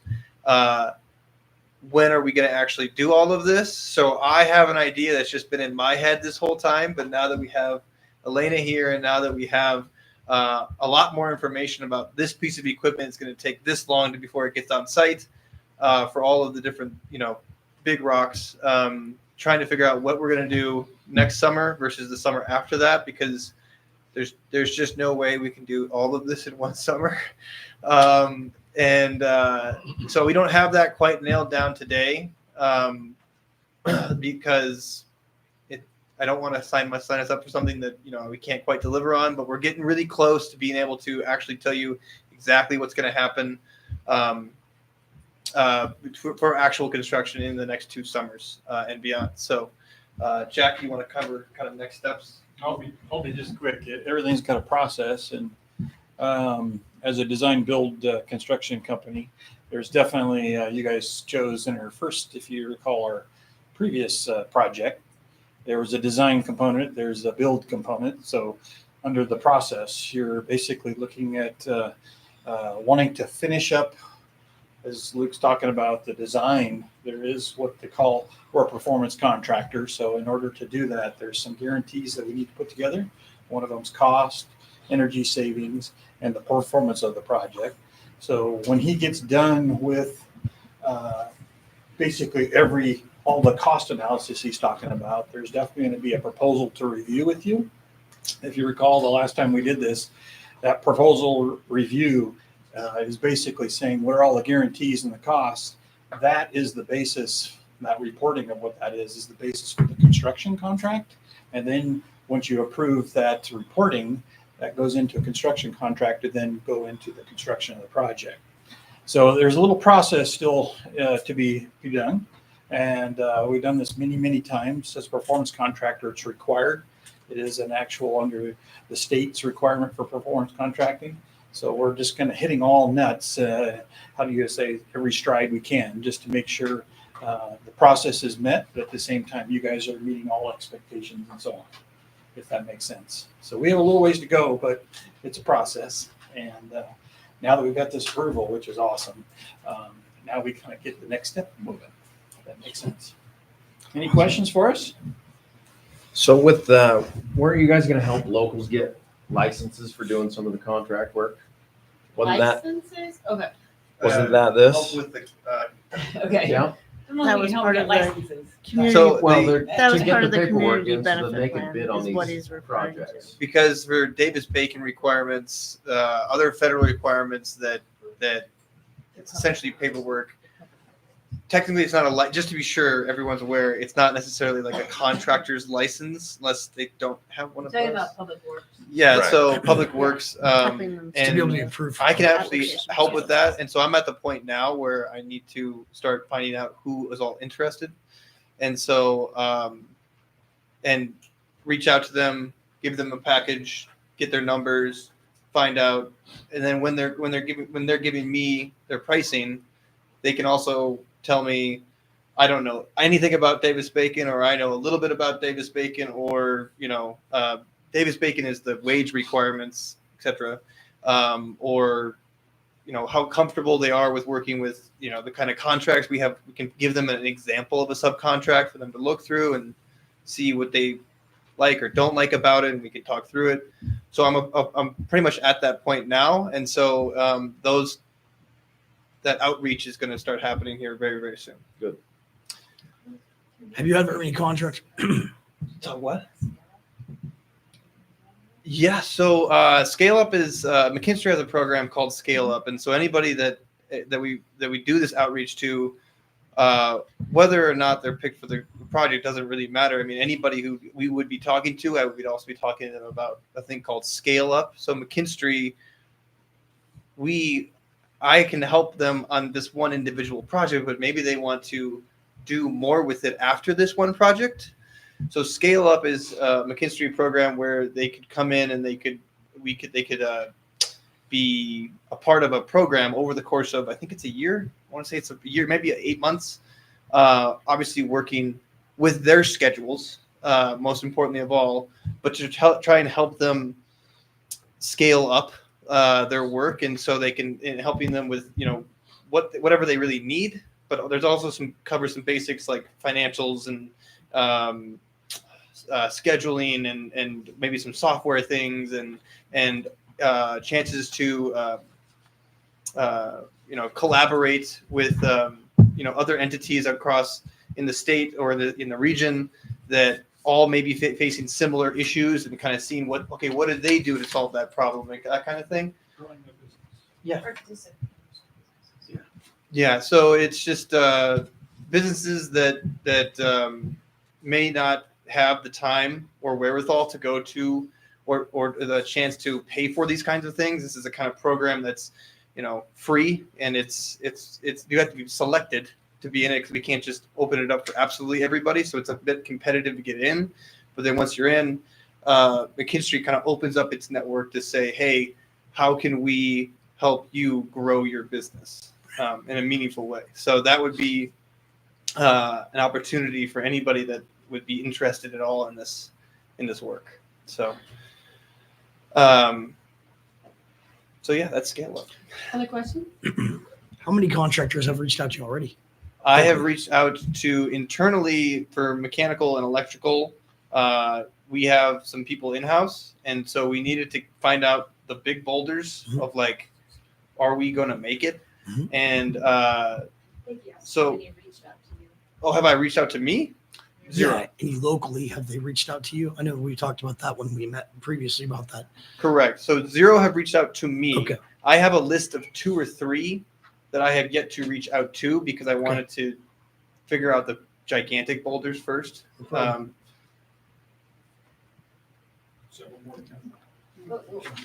at the stage of. That's what I was wondering. Yeah. There's always inquiry, and we discussed, we spent a little more time together. So I'm just asking those questions because I know that they've been out there, and I've had people come and be like, hey, what's going on with this next project? All right. So I'd like to be able to pass them on to you. And so that's kind of why I wanted to communicate and ask that question. They should absolutely. It would be easiest if Now's they the reached time. out directly to me. Yeah. Now would be great. Perfect. And if I could, Seth, sometimes we don't want to put the cart before the horse. Sure. This early in design, we're still kind of getting a rough order of what we can do in the budget. Can we do it all? Sure. Do we have to scale it down? How do we prioritize that? So there's a lot of discussion still to understand scope. When we understand scope, then it's time to talk to all the vendors who have interest, but getting a list together would be amazing. Right. I wouldn't micromanage that anyway. No, but throw everybody our way. Just being, Yep. here and having people know. Maybe we need to bring you a stack of cards. Being a contractor myself, there's a Okay. lot of people that would come and say, hey, and they have. And I said, I know there's a build coming up. Yep. I try to pass them towards Teresa. And in that, I just wanted to know if any of them have reached out because I would like to push that forward and be like, is this the time? Have they? Do I need to let that out again? Like, hey. Good to understand. Yeah, because I know that was a very big interest for all of us is that we included local contractors. Agreed. And I know that's a huge thing for all of us here. So I just want to make sure I'm just being communicative. So, Understood, okay. you are. And to better understand your point, I want to agree with you that I think it's important to utilize local contractors, laborers, whatnot. Wherever McKinstry does work, that's kind of a goal of theirs. Yeah, Not and only we to understand that. perform great work, but do it with local workers who have vested interest in the community. That's right. I appreciate that very much. No problem. Thank you. Anything else? I would probably just add probably the only one thing when it comes to the process. These guys are going to put together preliminary processes, but the process really is honed in once we have actual full guarantees all specified and approved and it goes to construction contract. She'll be putting the final as a kickoff right after that construction contract is approved. But there'll be preliminary scheduling just based off of what you're doing in terms of costing and looking ahead as to everything. So there'll be a couple more steps in the process there. Awesome. All right. Thank you. Thank you. Thank you. Can I add one thing real quick? I've already talked to the ladies about this, but it's really important to me that we communicate well with the community. And we have some ideas on that, but I want to make sure because this is a benefit to the entire community. It's federal dollars. And I just want to make sure that all along the way that we're communicating and it's just important. So if there's ideas or anything we can do to do advertising or banners or anything like that, we want to do that.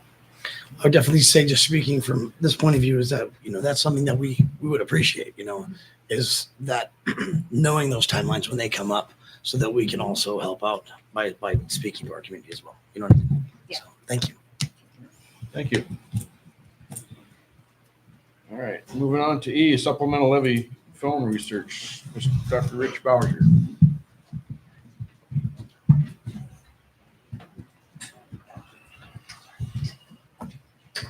They have a copy in their books. That's fine. Yeah. Then he doesn't have to, we don't have to worry. That'll take off my absolutely. Good evening, school board members, Mr. Chairman, Superintendent French. Need that McKinstry to look at some AC in here for us. Yeah, right. Yeah, We don't count. Can't do it. We don't count. My background is I've been 40 years in the school business and 23 as a school superintendent, starting out in Kimberly, Marcine, and then retiring in Middleton. Middleton High School was my last project I did before I retired. I don't know if any of you have had a chance to, I think your ball teams go up there and do track. That was an amazing facility that we were able to get past before I retired. Surveys are something that Teresa and I visited with pretty extensively before she decided and run it for you board members to do one. In my 40 years of being involved with school facilities, I learned way back when I was getting my doctorate at WSU that we superintendents need to listen to our patrons, and surveys are what allows that to happen. You board members can take pride in saying to your patrons that you ask for their advice, you ask for their recommendations, and the survey that was done for you is no different than 40 other times that I've been involved with surveys. In Middleton, I had 5 bonds run, 5 bonds passed. I didn't ever run a bond or a levy without a survey being run, because the survey to me is the green light, red light to say, are we on track to move forward or not? When I retired there, the superintendent that followed me ran 3 unsuccessful bonds and wouldn't run a survey. And I said, it probably would be your advantage to do it. So this gives you some real good data. Teresa and I were looking through the objectives, and I appreciate her time. There's times at 9 o'clock at night, she and I were rewriting questions, weekends, and I always consider myself a workaholic, and she's almost close to me because we did a lot of time beyond the 8-hour days to get the questions going. To be a valid survey, it requires a couple things. One is the questions have to be strictly informational. You as a board and school district have the opportunity to pay and use public funds to do informational items. This survey is strictly an informational survey, meaning that persons that answer it can either go far to the left side, far to the right side, definitely approving, definitely disapproving. And that gives the people out there that are critics that say, well, you know, is this thing used for promotional purposes? No, it's informational, and it's reliable and it's valid, both in that it's designed, there are no questions that lead you to answer a certain way. When I was doing my doctoral program, I took some survey classes at Washington State, and what they told us is surveys can be designed that mislead the people, saying, wouldn't you agree that blah, blah, blah should be done? That's a misleading question. No questions in your survey are led to lead a person to agree or disagree without thoroughly digesting the question, which makes it valid. So as we go through it, and I want you board members to give me any questions you have as we go along, any explanations you want as we go along, because that way it'll be useful for you. And I know, you know, this has been long tonight so far, so I don't want to portray it any longer, but I want to make sure that you get a good valid push on this thing from my standpoint on what's there and what isn't there. So page 1 shows the basic premise of what was done. 450 people were surveyed. It was surveyed on a random basis. That's what also makes it valid and reliable. I had Teresa go through the voter registration list and go down every sixth, for instance, name and highlight it. And then she gave me, the district did 900 names that were based on a random basis. The reason that is our mathematicians tell us that we need to be reliable and get a opportunity for the people that are voting, that are on the voter registration list. And I know Teresa collected some input on an informal basis, and that's fine. But this is what gives you the basis to say, what are your constituents of registered voters thinking? And Teresa wanted me to do it in 2 themes, operational and staffing. And so we did that. We did 3 questions, which are your key questions that either give a green light or give a red light. And as I told Teresa before the survey was done, if the fulcrum comes back extremely negative, and unfortunately, when I do them for bonds, if they come back, as we need 2/3, Idaho and Kentucky now are the only 2 states in the entire U.S. requiring 2/3. If they come back at 50%, that's about 17% off of basis of where we need it. I usually recommend to the superintendent not to run. Teresa and I talked about you have some time between now and November to do different things, and that's entirely her skill set on what she does to do it. When Middleton High School was run, I had a committee of 75. We worked for 15 months.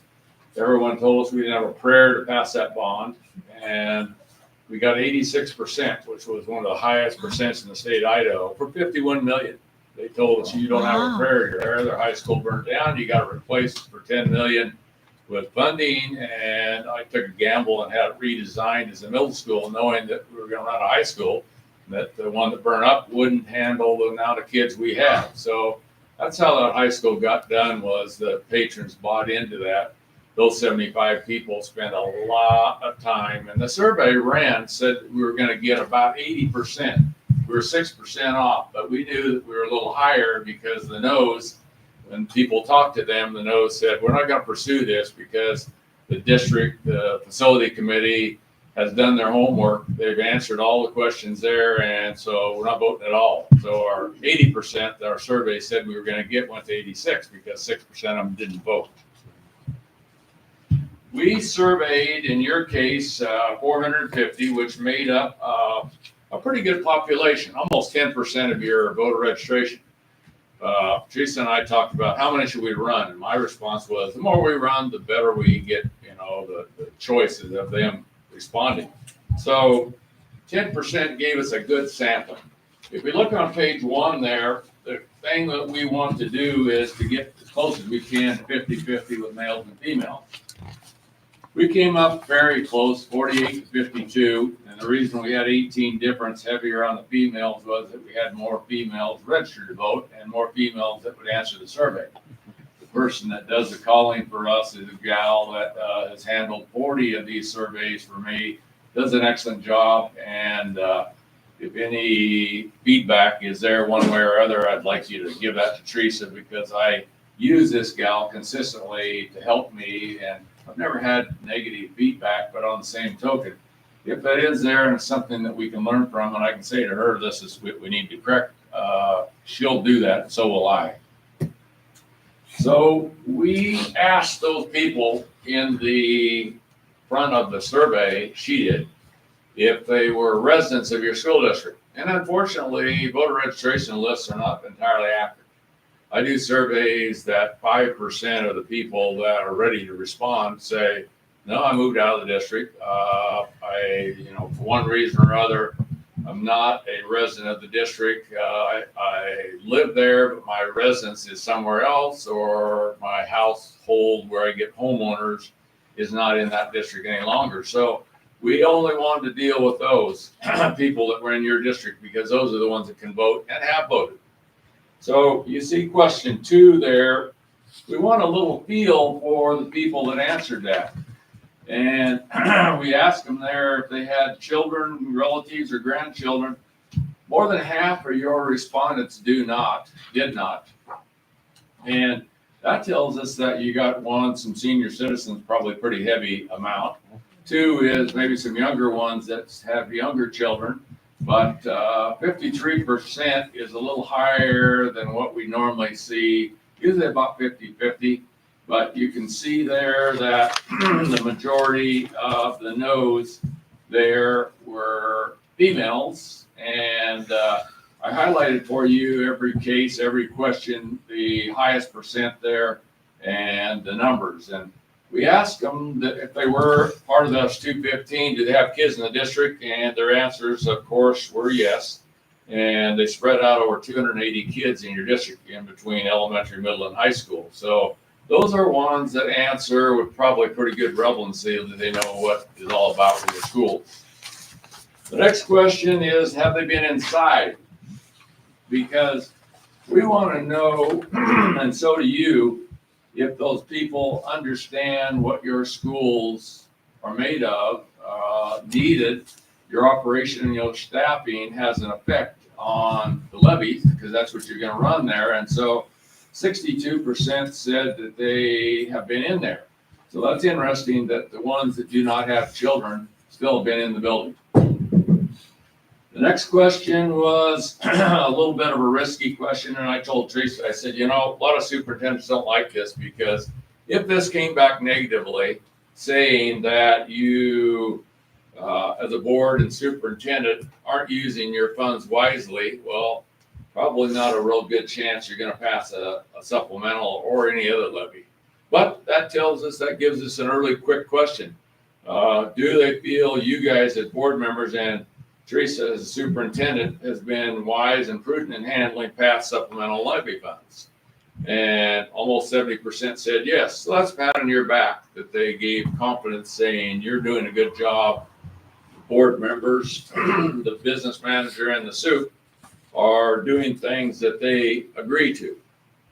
The bottom part of each one of those is something that I do to give you a little more of a breakdown of the no's. If you want to know the population that say no, and remember the survey is completely confidential. To this day, I don't know who they called. Teresa doesn't know who they called. We know that they were part of the numbers that they gave us, but because the surveyor that asked the questions said to them, that's why we get accurate results, knowing they're not going to be traced down and say, this person answered this way, therefore, they're not going to be, they're going to be tar and feathered. So those no's there are for your own use. You can look at them and say, this gives us an idea of how the no's broke out. And you can see in most cases as we go along there that the 55 pluses are the ones that are more strongly opposed. And that's not any different than what surveys happen otherwise. I've been in the Kootenai School District and also in Plummer Worley doing reviews, and their people that are negative are the ones that are 55 plus or move-ins that have no children and say no. So you're no different as you look at those. But those are for your own sake to study and look at. Page 4 is the first of 3 nut and bolt questions. Teresa wanted that worded saying operational expenses, and then we broke it out saying, okay, what are our operational? That's your 3 things that are listed there: building, safety, maintenance, and technology. And so they were asked those things under 3 different questions. Technology, building safety, and maintenance were part of operations. The next question had to do with staffing, because that's going to be part of your levy. The 3rd question had to do with cost. Teresa's question to me is, Rich, do we need that? I said, absolutely. We need to know, do they like the objective of the scope, which is operations and staffing, but mostly, will they pay for it? So that's why we did the 3rd question. So you can see there 54%. So if you had to run this levy on the day the survey was run, which was run over 10 days, but if we'd have run it at that time, you can see on the bottom there, it would have passed by 4%. But here's the trigger for you and for Teresa. 6% of the people that responded, which is 25, were unknown all the way through. The same identical people, in my mind, answered unknown for each of the 3 questions.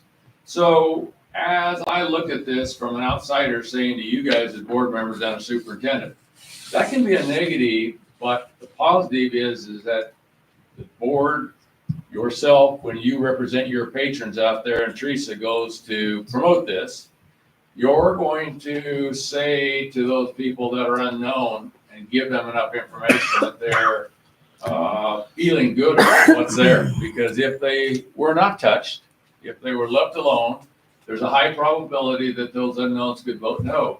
If they did vote no, you're at 48% and your levy fails.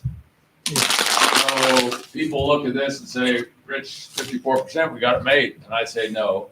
54% says at this time, that's 54% of the people that feel good about what's there. So just wanted to say, I'm not trying to be a negative Johnny there, but I want you to know that that 6% is important. And you'll see under the comments as I get there that they say they need to be informed. That's the unknowns telling you that. They didn't gesture one way or other because they weren't sure. They're probably the ones have no children. They're probably the ones that's moved in here more recently, have not been in your schools, don't know a lot about them, that are unknowns. The next question is the second one of the green light, red light ones about staffing. Staffing would include your curricular electives, your career tech, your athletic transportation, and support staff.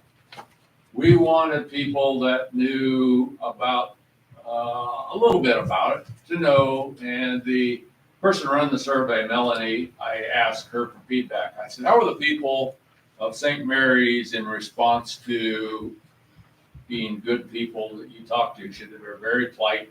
The people that didn't want to respond, didn't take my time to do it. There were some hangups, but on the same token, she said, the questions, I give you credit, and I give Teresa credit because her and I drafted these.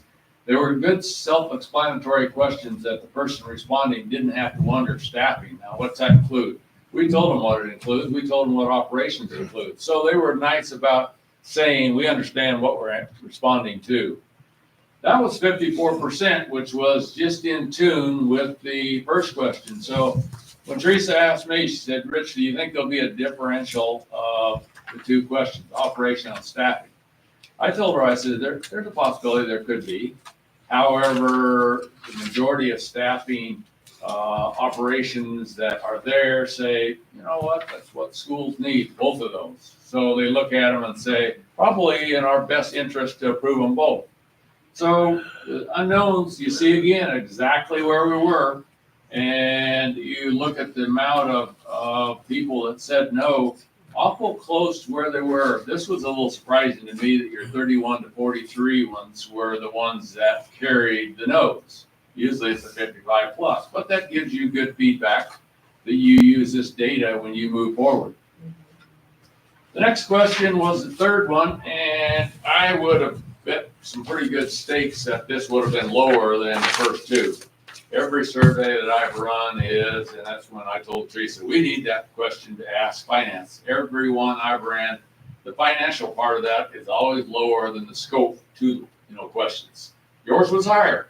We had 45, we had 54, 54, and 55, and we had 248. So we had, another 3 or 4, which is commending for your community to say, we'll step up and pay for that. We told them that the dollar amount's $1.68. I kept pushing Teresa to try to find exactly. We don't know exactly what that's going to be yet, but the current cost of $1.68, we do know. So they knew that. I kept trying to say to Teresa, if that thing's going to drop, we could say that currently it's 168, it's going to go to 155. When we run bonds, that's the first thing we do is to say, hey, you got to drop. Your taxes are not going to go any higher than what they are. In this case, people say, well, 168 is probably what I can plan for again. So there wasn't any drop, and they were still supportive. But again, look at those unknowns. If we pull 6 out of 55, we're at 49. There's a lot of levies, I'll tell you, in my 40 years of doing this, a lot of levies that lose by 1 or 2 votes. There's a lot of levies that win by 1 or 2 votes. I helped Twin Falls run a bond, they won by 7. And we ran a survey, and that survey told us that we were in trouble. I told the soup that. I said, the projects you're trying to do are ones that the majority don't agree with. Canyon Ridge adding onto it with a brand new high school. And the people said, we're not going to add on to a brand new high school. So I told the soup that. We had to work extremely hard in the middle school and the elementaries that feed the Canyon Ridge with those parents to get enough to get that thing passed. Otherwise, that would have got 51%, which is what their survey came back. And so we did a lot of magic to make that thing work and pass. So you look at those again, not a lot different than your other ones. So Teresa's question to me is, do we do 3? Yes, we did 3, and she got good results. You got good results. That the 2 scope questions are pretty identical. They're saying we need operations, we need staff. The cost is not a question of negativeness, that they're willing to afford it. The other one, we asked them about age classification. I told you that the majority of people in your voter registration pool are seniors. You can see that the majority of people in your survey were 32%, which matches what your people are voting. That's why we do a random survey, so we get a good pattern, good flow of exactly who represents you. And then we ask them about owning and renting.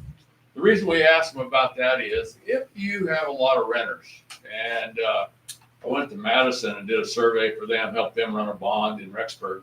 They had 70% renters. So we respond to those renters. A lot of them are BYU, parents that rent, or students that rent. And we respond to those saying, high probability is your rent's not going to go up.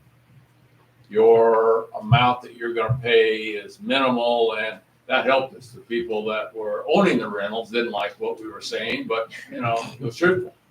So that worked. Here, your owning is about 50-50, 52-48. So that's not anything that we say, you got a huge amount, you're almost half with rentals.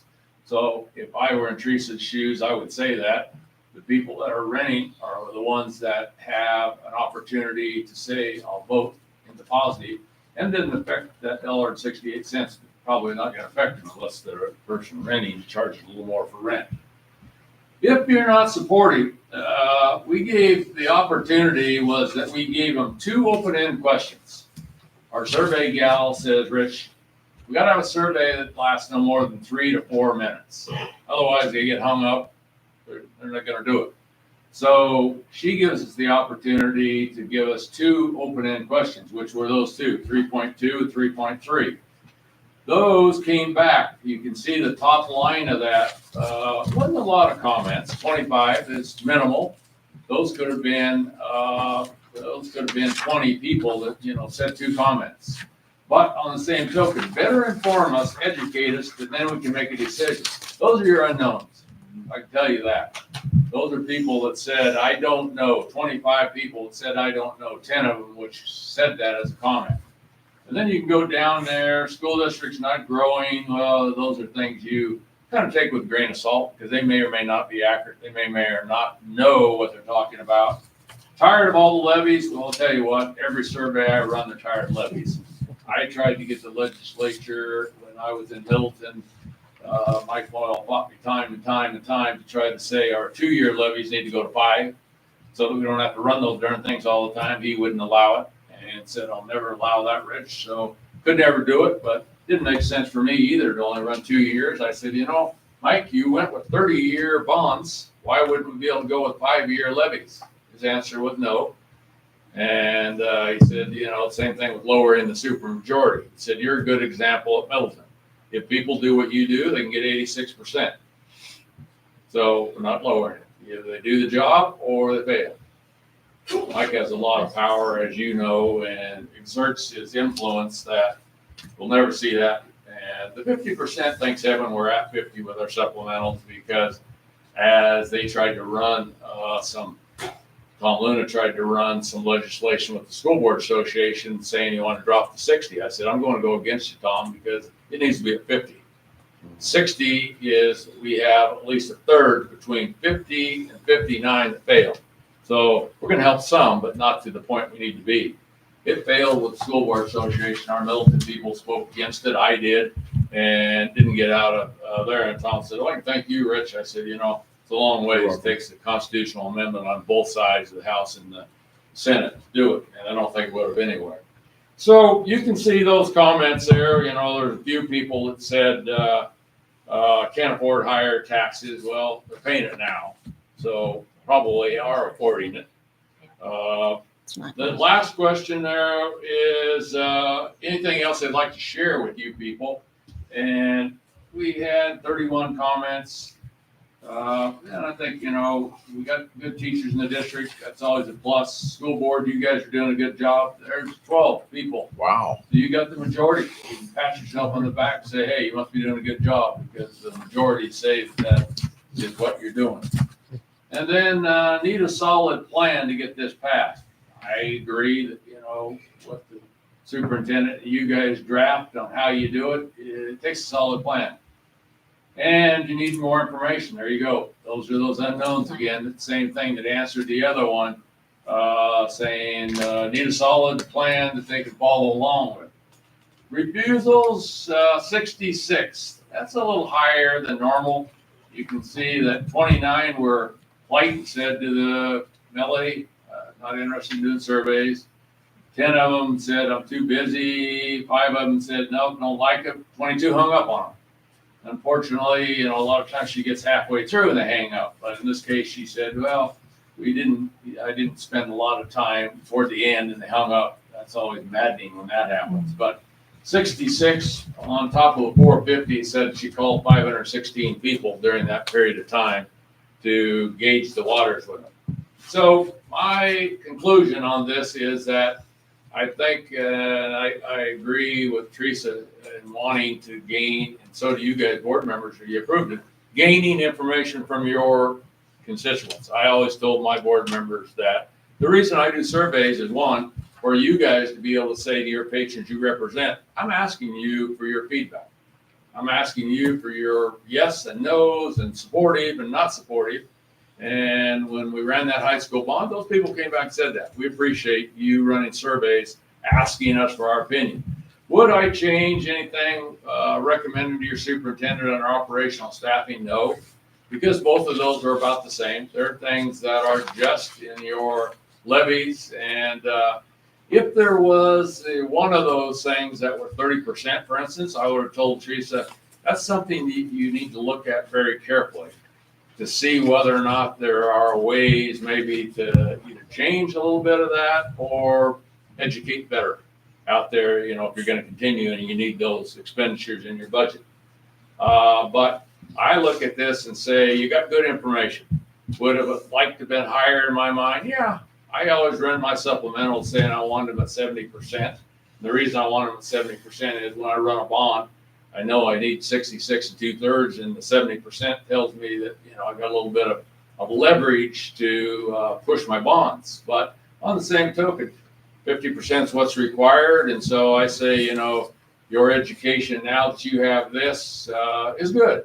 Your press, if they were picking up on this, they could say out front to the other ones. People of the St. Mary's School District support schools. They support staffing, they support operations, and the majority of them are inclined to say they support the amount. And so with that, I'm glad to answer any questions. I didn't get any questions. Probably I was talking too much and not pausing enough. Teresa, anything I need to re-emphasize or cover? No, I think that was great. If the board has any questions, I do go for it. And then just this information, I'm super glad we did this. I'm super glad we ran the survey. We also gathered about 100 responses by putting the same survey on the internet. Oh. Yeah, and those results were in support 65% or higher. Really? With a lot of positive feedback. And people ask me, you know, Rich, why not just do it that way? And I said, the problem is the validity and reliability. Teresa's got a good grasp of those people. She had no idea who they are. If they did 2 or 3 of them, for instance, or generally they're more supportive because they're going to answer. Here, we're hitting the nose with the yeses and on a systematic basis. I give her, you know, a pat on the back for going the extra call because, you know, 450 people got called, and the people that didn't get called said, hey, you know, I'd like some input too. So that is perfect the way she did that. And, you know, I'd recommend that she continue, and some of the other ones that missed out on it, let them fill the thing out and give her some more information. Yes, sir. So in addressing some of this and in providing more information, social media being one aspect for sharing information out broadly, but also recognizing that there's a demographic there of, you know, the older folks that may not necessarily be tied into social media quite as heavy. Do you adjust some of the messaging to target specific age groups and the different mediums for getting that information out there? What would you recommend? Yes, I do. The strategies I have, and Teresa can get it in my textbook that I published on levies, but I have a 10-step process, and my 10-step process outlines pretty clearly that the message needs to be relevant to the age group and to parents versus non-parents versus parents that have young children so that they understand it. All of them aren't going to, and I look at social media in a little bit of a skeptical way because that can backfire and bite you in the rear. I didn't use that in Middleton that much. We went more person to person. That 75-member committee went door to door. They went to groups.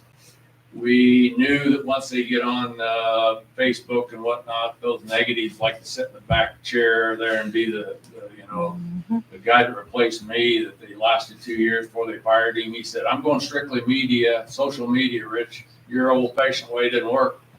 I said, that's interesting. I'll watch it. It's 5 times it's worked. It never failed. He failed 3 in a row before they fired him. But he went all social media, and it backfired on him. Those people that were negative led the troop. And so, yes, I agree, with your premise there is you need to be strategic on where you go.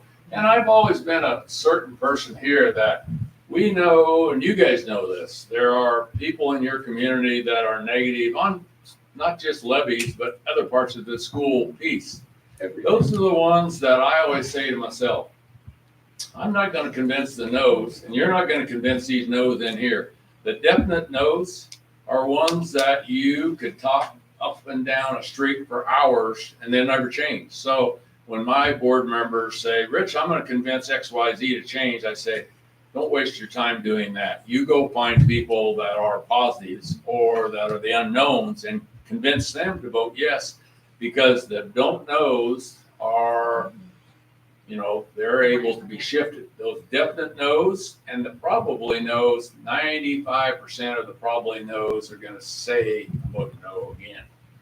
So that's a great question, ma'am. And Danette, you might be able to help too. I don't know. The property relief that was voted in from the tax credit from the legislature. So, but what percentage of it was being paid by the property tax relief? We won't know. Okay, so that was a little bit, and that was since the last levy. So, in effect, we haven't raised our rates since 2012, and the property tax is that going forward also? Yeah, the property tax relief is reported. That $1.68 that we put in is relevant of the property tax relief, because that's what our rate was this year. And the property tax relief was in effect. Okay. So that's. So what was it in 2012 or before the property tax relief? Because in effect, our levy has. We were consistently lower, but part of that, the rate has gone lower because the property values have gone up. And we've stayed the same as far as our 2 million, we've stayed the same as 2012. So Right. The rate has changed because of property values, if that makes sense. But because of also the property tax relief, we're asking for less. I mean, we're asking for the same, but the property tax owners are going to be paying less. Less per thousand. Yes. At least this, if not less, because we got a tax relief this year. So we want to say it will be at least the same, if not less. It could be less. If we looked over your We 10-year and I had Eric show me your Yeah, we got a 10-year, 10-year. she's exactly right. Yep. You've come You've down. come down. But Yep. last year that you had this in effect, you got that relief there. So now you're Right. staying even to that. So people look at that and say, we're already, paying that, so we'll continue paying it, which is good. Yeah, Because it's if not you went going the other direction and went higher and you raised and I asked Teresa, I said, are you going to keep it 2 million or are you going higher? Because if you went to 4 million, that thing would have jumped. And then you would have had I guess you would have had a different answer on that third question. Yeah, it's a totally different ballgame. But Yeah. for this, it's basically we're asking for the same that we've been asking for, and in effect, the rate has gone down. Here's what I'd recommend you do, though, now that you brought that question up. She could run your 10-year history and show them that. So we have a graphic organizer that will show. Yeah. Okay. I did Yeah. that in Middleton. I showed them, I said, here's where our rate has fallen, blah, blah, blah. And for 3 years, we were stable, kind of like what you were with 2. But I said, we were double at one time the amount because of that. Now that our market values increased and we blah, blah, blah. So that's great. Teresa does that. That's great information. It's also another demonstration as to how wonderful our business manager is and our boards are at being conservative Sure. and making every penny count. Oh, and you got that, your board doing a good job. So maybe that's something. So that's another demonstration right there as Yeah. to that is actually happening. Any other questions? I was gonna speak a little bit to, once questions are done, kind of how we would roll out and share information with our different constituents. When you're ready. Ready? You have any more questions? Productive Boucher? I have no more, and I appreciate you the so much. opportunity to let me run this thing for you. And first time I've been up to your school district, and I drove around when I came early and got a feel for it. So good job on your work you've done. Listen to Joe's report on what he's doing. Sounds like he's doing a lot of good things. Maintenance people are very important. And again, thank you much. If you have any further questions that you didn't get answered, let Teresa know. I'm more than glad to respond, get you other information or whatever it is. And I wish you the best of luck in November when this thing comes up. Thank you. Thank you. Thank Blessings. There you go, sir. I was just gonna speak a little bit to the strategy, the plan, and get your input really quickly. is down here if you'd like to see a visual rather than me just speaking to it. Some of the different venues for communication, I think Beth, you asked that. Nope, maybe it was Josh. You know, we talked about the Gazette website, district Facebook pages, having a little infographic organizer that we're working on, banners, signs, little video clips. Then I like the face-to-face for sure, because you can enter a dialogue, have a conversation, build a relationship, find out what information people need to vote. So then we got Senior Citizen and Saddle Club, which is in the Fernwood area. And I'm working with Beth on that. Like, it would be nice to have Beth with me on those. We got Timber Plus, Rotary, Kiwanis, so all our local organizations. And like I would take the principal from the high school with me to Timber Plus. So just strategizing who's already a part of these organizations that I could take with me because there's all the relationship there. Elks. I would like Paul to go with me on that one. We could just find out a good time or I put Friday evenings because I know they do a lot of events Friday. Whenever that might be, that would be a good time to speak to them in September or October. Sure. And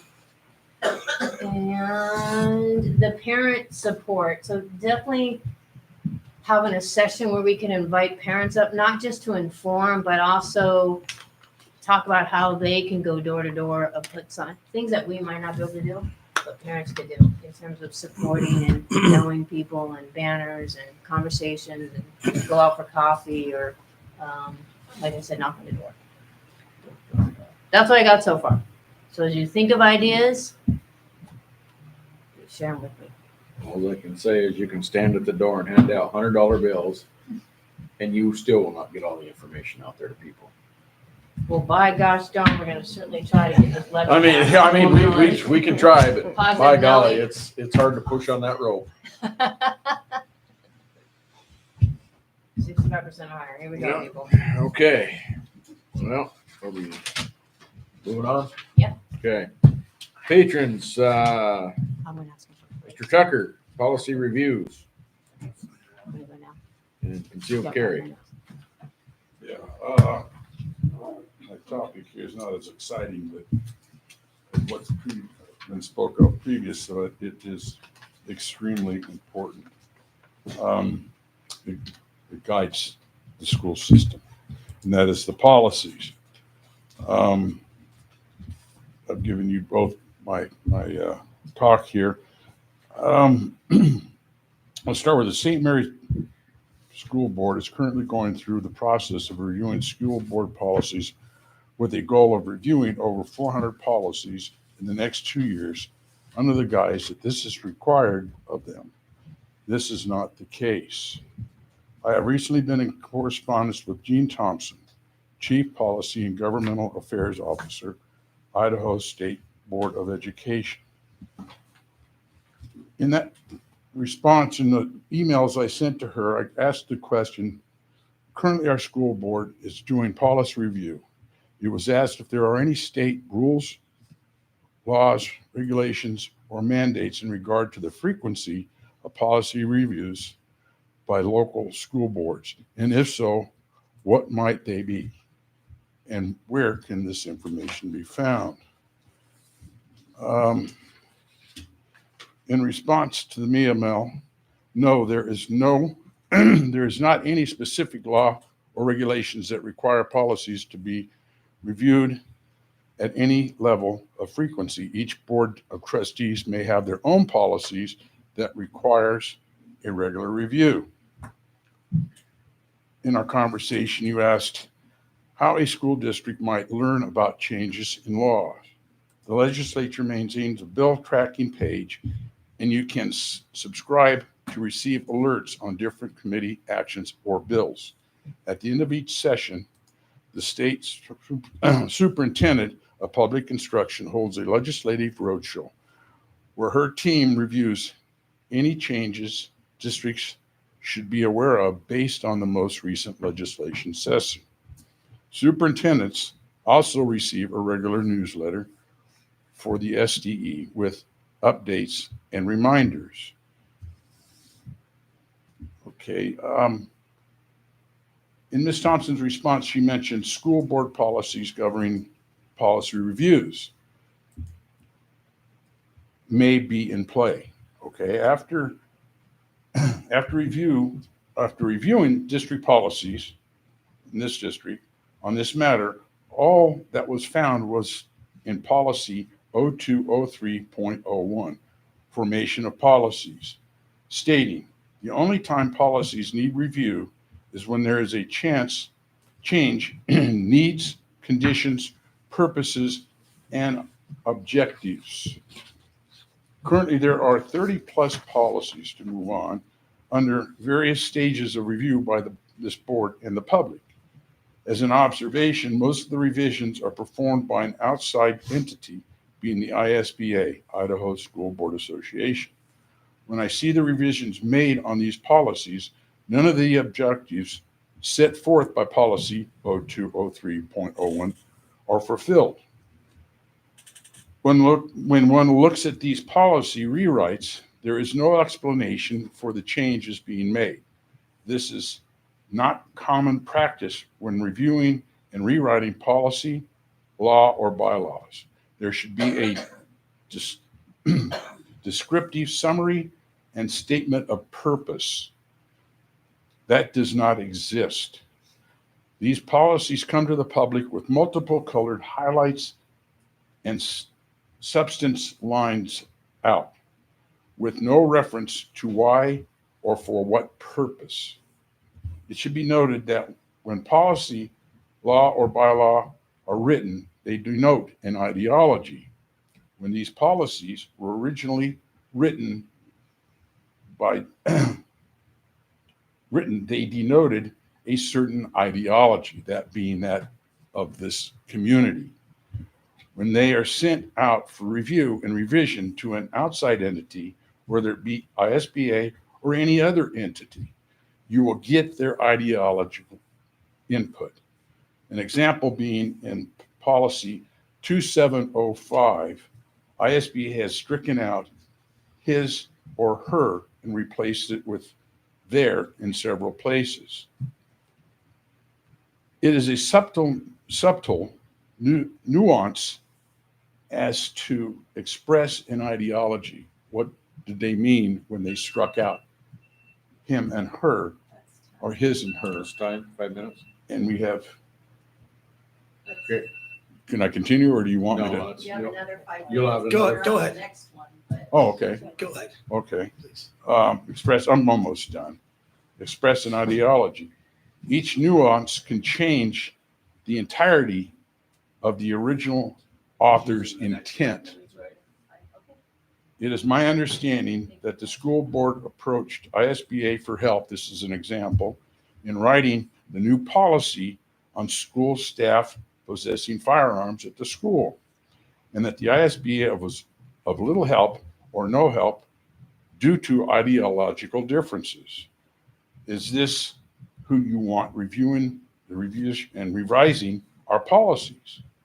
Take in mind that when this board writes such a policy, staff possessing firearms, and 4 or 5 years from now, a new board sends your policy off to ISBA or any other entity only to have it gutted?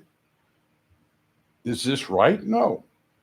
But that is what is being done now with this current policy revision and process. Are all previous board and trustee members who put time and effort into these policies to be slighted in this manner? In summary, I suggest the school board stop its current policy review process and follow its own school board policy 0203.01, and that the board stay current with any legislation as outlined in the accompanying email, which outlined legislation information being sent to the superintendent. This all, that's it. I just can't see where we're making any progress at current time with the current process of this just not working. And it doesn't, how would I say it? It's not it's not necessary, as it's outlined both by law and by policy. Keep this in the community for the people of the community, not an outside entity.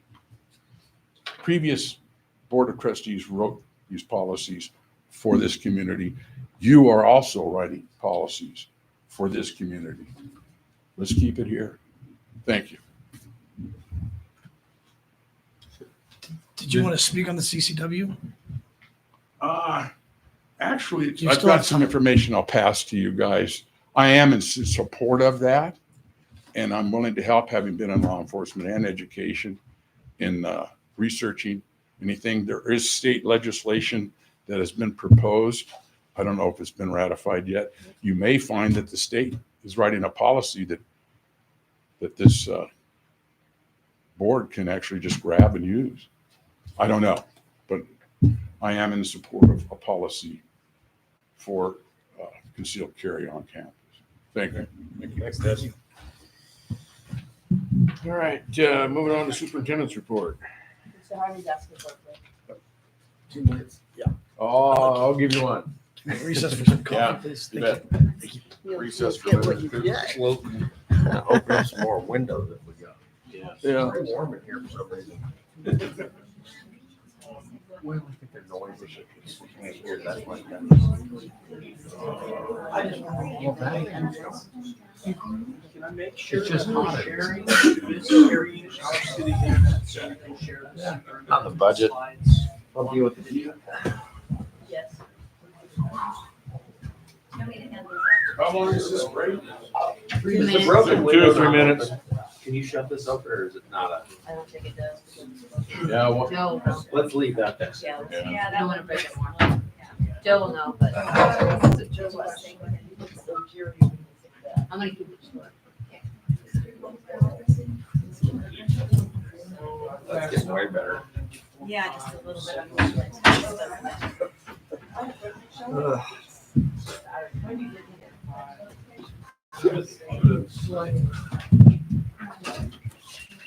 Thank you. You're welcome.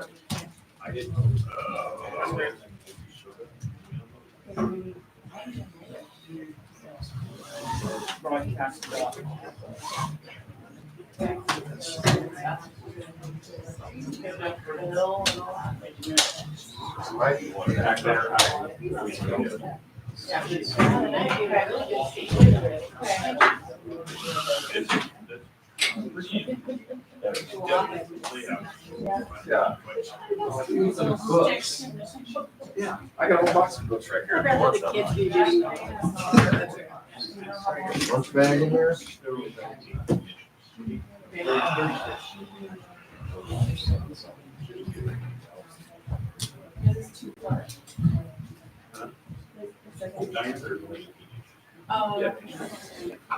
Yeah. It's almost 9 o'clock.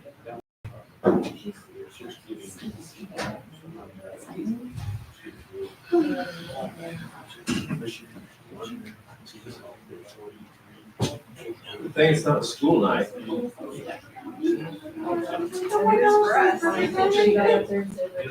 Yes, something.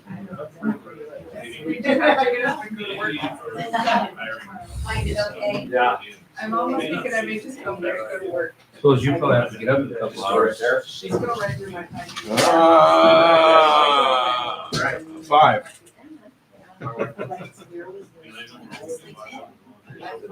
Well, I'm not, well, that's if I go to bed at 9 o'clock. Maybe 10, so 4. Oh, 5 hours, not 5 a.m. Yeah. You're talking 5 hours. Okay. Yeah, 2 o'clock. Okay. Yeah, that's sleeping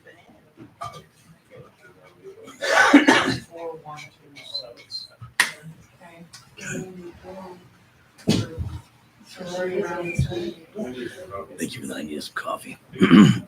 Yeah. Sound like I'm out. I sound like I can do commercials right now. Coming to a theater near you.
I'll keep it brief. So I want to say something here, guys. If I'm texting on my phone, I'm trying to get my refrigerator in the shop, my wife to plug it in so the food doesn't go bad. So that's what I'm doing.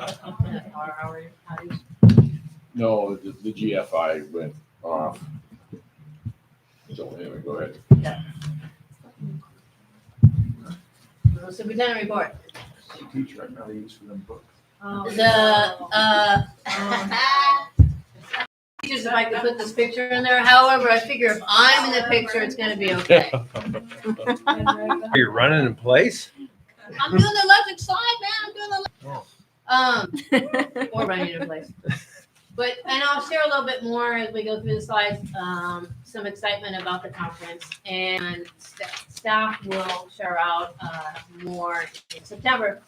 But just to let you know, like, this is the last one on Friday, it's the keynote closing, and the speaker just asked us to get up to celebration time. Everyone come together, here we go, do the electric slide. And just, that is how excited the staff was from what they learned from this conference. And that's just contagious and amazing. You weren't faking that, Nikki? They, Okay. she knows that. Okay. We're not afraid to dance off beat. I just want to share this. I've shared my, not saga, but my story through the summer as I've worked with my dad on some projects in the cabin that's being built. And I've never told in my life, and I'm okay to never tell again. However, it was a really neat moment to learn such a skill and have a new appreciation for people who tile and the precision, hard work. And I got really good at my fractions again, let me tell you. So that's the finished product. We did it. Your lines look pretty good. I know. Now, when you get a little closer, from afar, they look dynamite. Some other fun highlights, what you heard from Joe Gilmore and his team about the summer projects at all the facilities. The sports complex, the field for softball, baseball, and soccer near the high school is going to be ready for our fall sports. So we're super excited about that. The high school kids have a place to play right there on their own campus. Our Hebron play arrived. Anyone with equipment? Yes. Want to come out and help? The next big step is to install this massive apparatus before. She's looking at me. Is that what she's trying to do? Everybody. Oh no, she's falling asleep over there. What define equipment? Big equipment. Well, stuff to move it. I mean, I spoke to Jack Crane. I asked him if he has an auger. He says yes, and I'll hit him with the big question in the morning. Joe knows the equipment we need.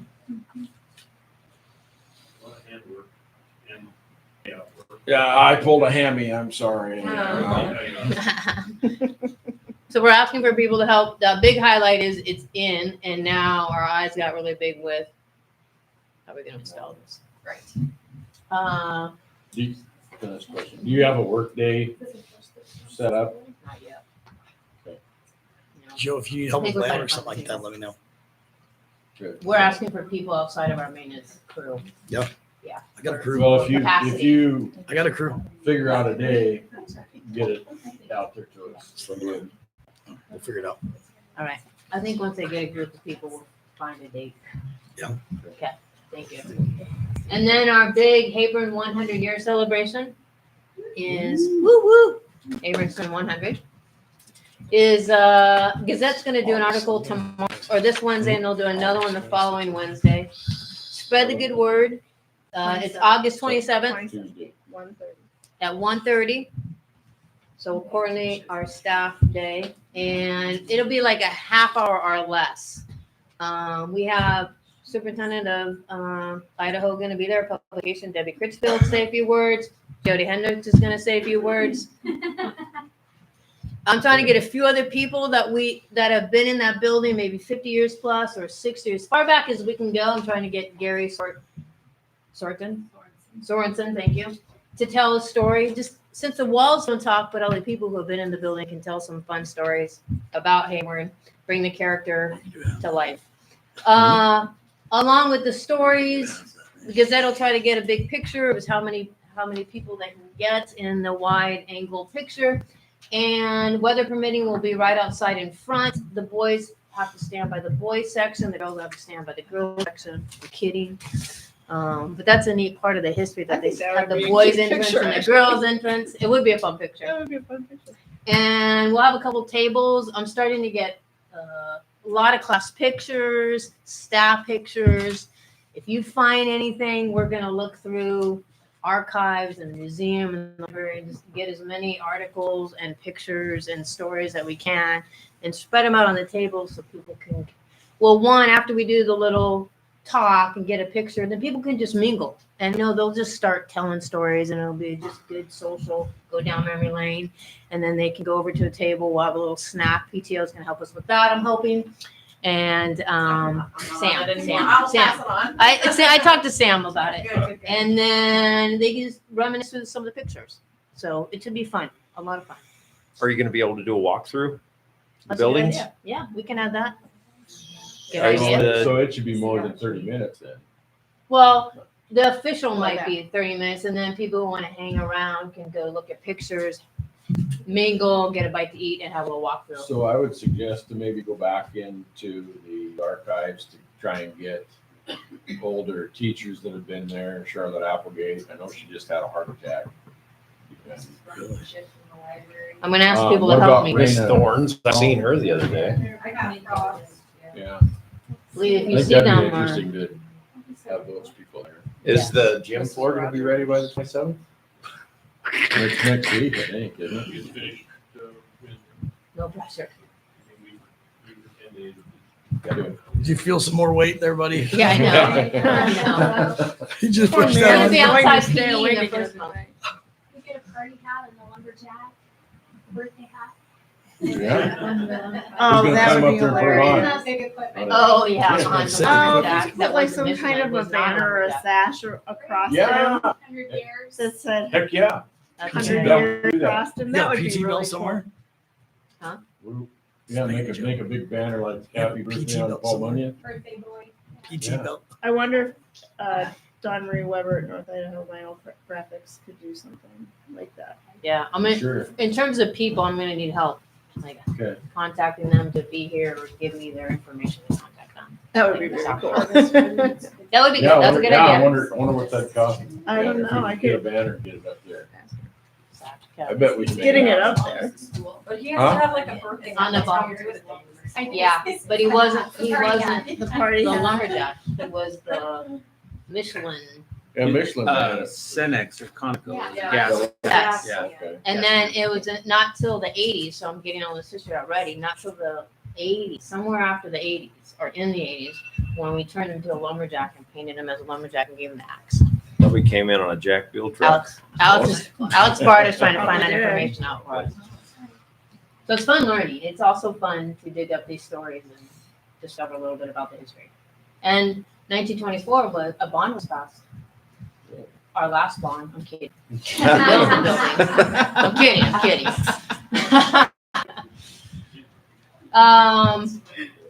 Just some calendar events that are upcoming.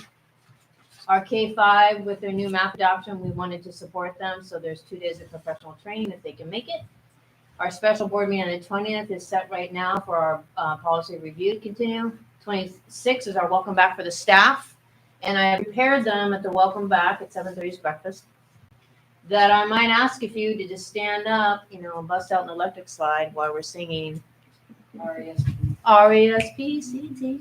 All we need is love. Okay, I'm So just saying. where's What? the breakfast? It's going to be at the high school, just like last year. And then the 27th is our big 100-year celebration. And the most exciting is September 3rd for the students. All that fun buzz in the hallways.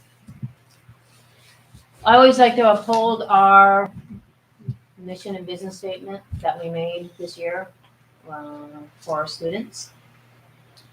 It's a big part of why we're here.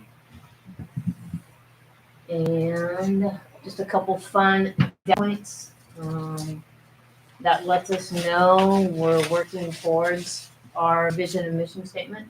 that knowledge, that skill set, that competence for all of our students. So this is where we're at. We strive for 100% and we're making gains. It's definitely worth highlighting so that our hard work, the results are matching our hard work, and that keeps us going.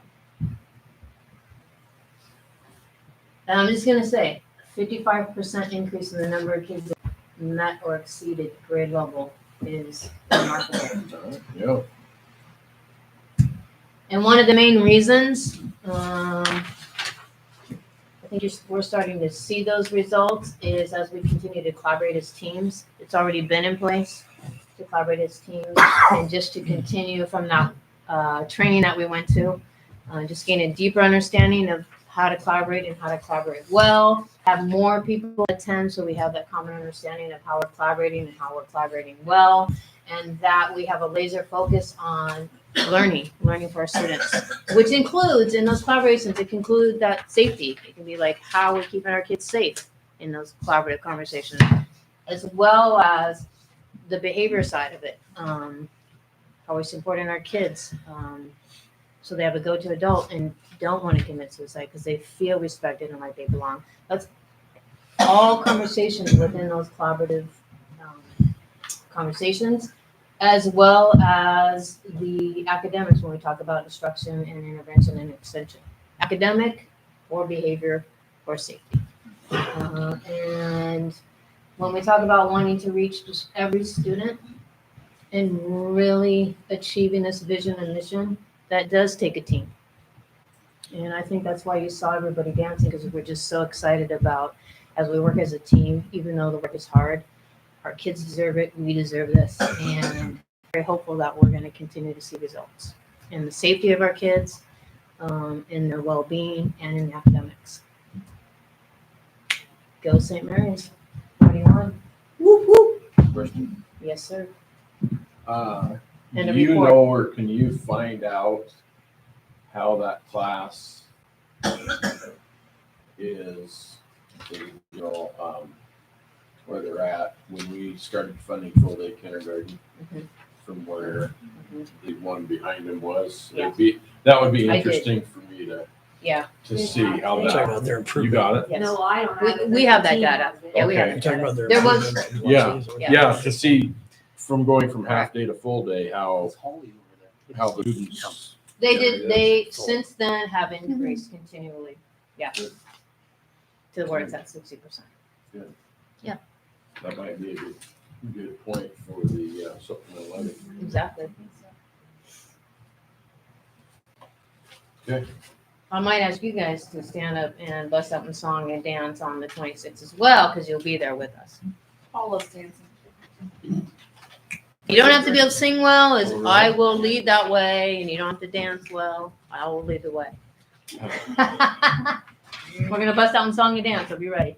Yeah. Okay, thank you. All right. End of report. All right. Moving on to Idaho School Board Social Activities. I think coming up next is what is it? Region meeting. Region meeting, I think, for the, and I think it's later in the fall, but region meeting for like the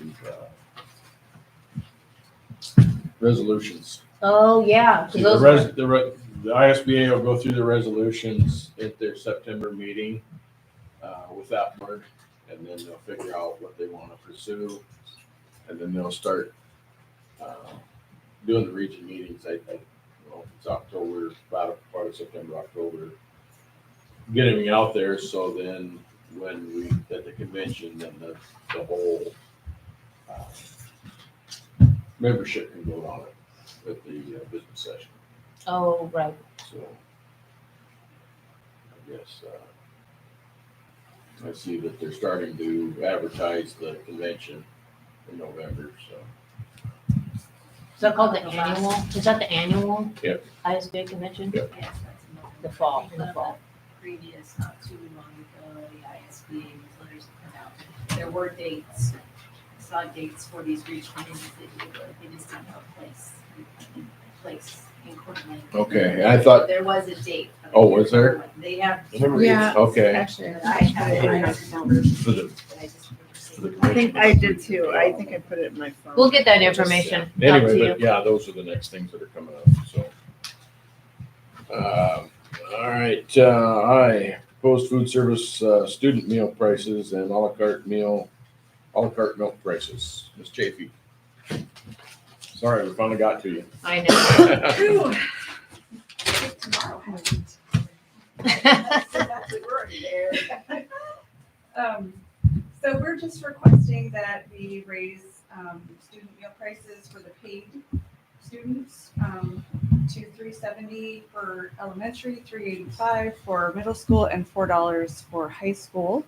We're also requesting that milk prices go up to 75 cents. So all of these price increases are based on recommendations from the state of Idaho. And I know we had a little discussion last time about, maybe we're not raising them enough. Danette and I talked, and we have a lot of things in plan to try to increase revenue. There we go. I know you're getting tired. Tired.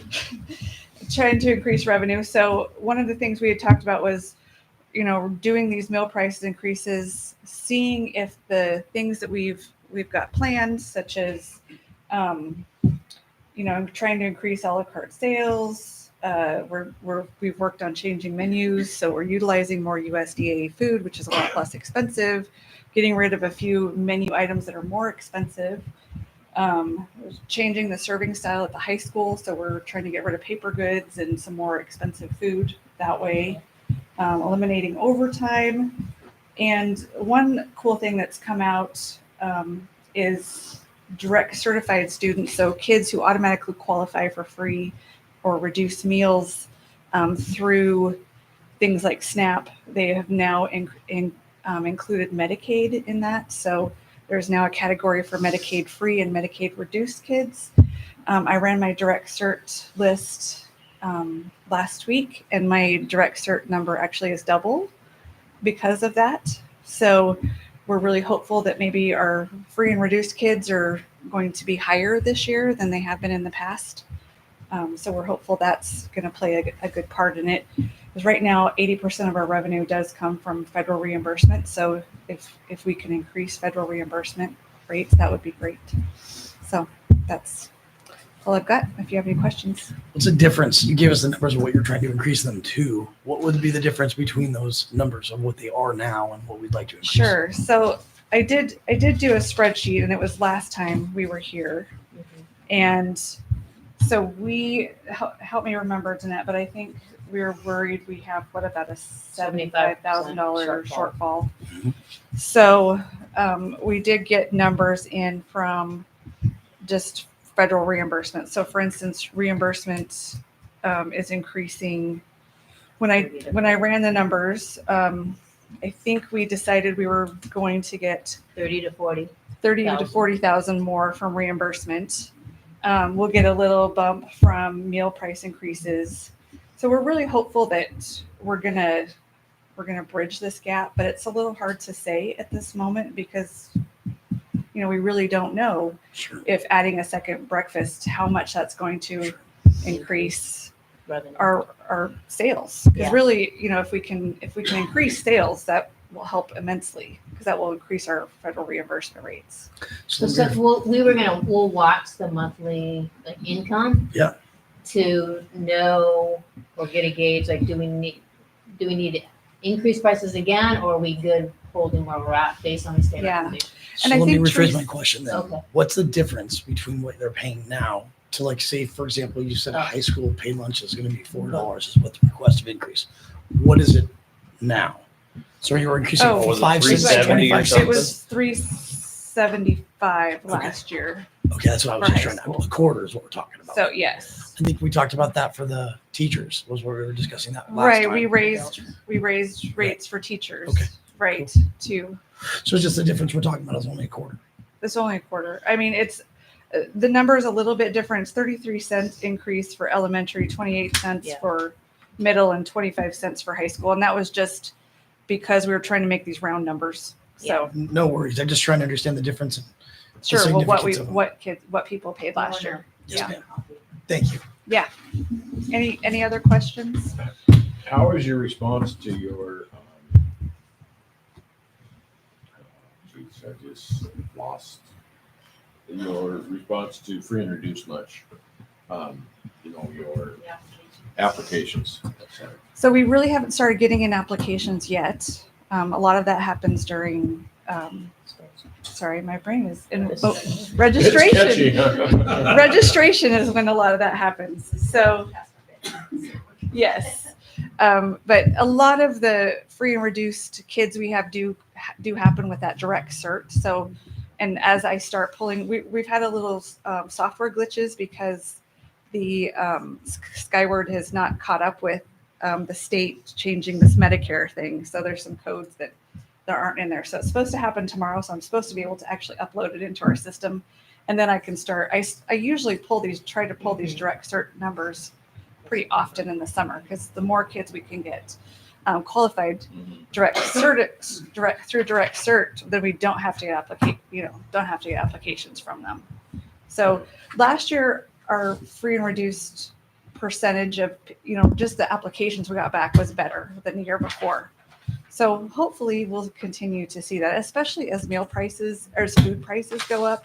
I think people start to recognize, it's a value for their kids to eat lunch at school, especially with breakfast being free. Yeah. So. And I know there's a lot of stuff driven on the amount of free and reduced students that we have. So Right, not just student meals. You're right. There are a lot of our programs are based on free and reduced numbers. I'm just curious how the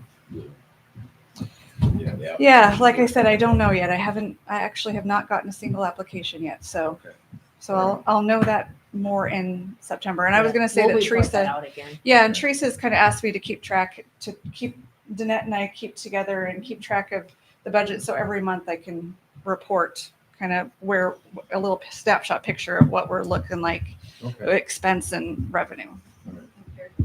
Yeah, compared to last year. And the members of the board did put in the budget to support food service, 70,000. They are in need. So I know you did everything in your power to.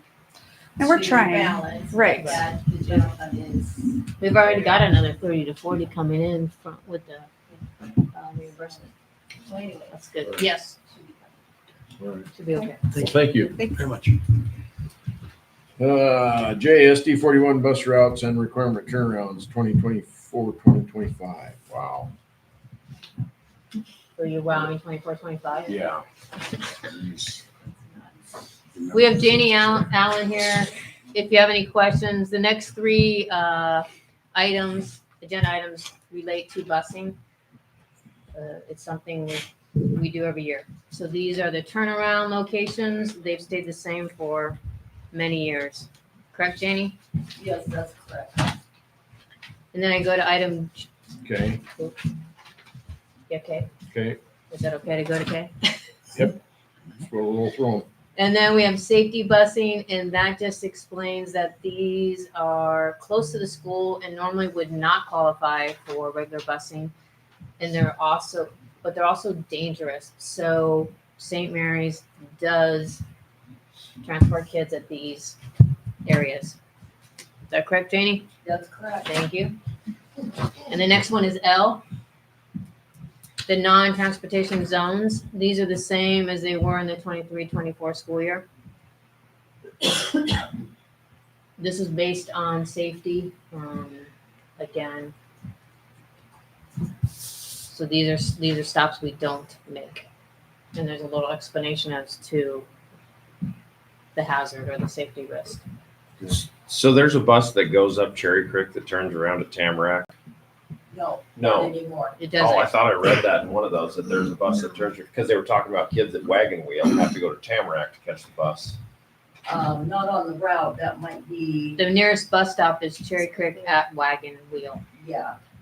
Is that on the, It's on the turnaround, I think. on the turnaround? The turnarounds, I haven't changed them, just in case we need them again. Oh, okay, yeah, because I don't want to forget them. Sure. Get rid of them and forget them. Yeah, I seen that it contradicts itself. Yeah, Yeah, The we bus used to doesn't go up there, but there. it does turn around there. I could take them off there and put them on a different list and save it. So I don't suppose it matters. I just don't want to get rid of the turnarounds and just be using it. Okay. All right, moving on to M, the school resource officer letter of support. Yes, I shared in a Friday board letter that the state is offering a application grant for SROs, school resource officers. If the school district works in tandem with our local law enforcement. So I worked with Tyler Morris and Sheriff Tony Eels, and we have written the application grant. It's due this Wednesday, and they just recommend the state for the application, support from the board to move forward. So I drafted a letter, and if you're okay with that, then I'll just have the board chair and vice board chair sign it. And that'll be a part of the application. You guys all familiar with what's going on? I think it's a really good idea. It's Yeah. a great prevention. Yeah. It is. It's a great. It's another safety measure to take. Tony Eels and Bob Tyler would Morris stay- were super on board. Bob would still stay on board as well. So Bob would still stay on board with another. Yes, this would SRO. be above and This in is addition to Bob.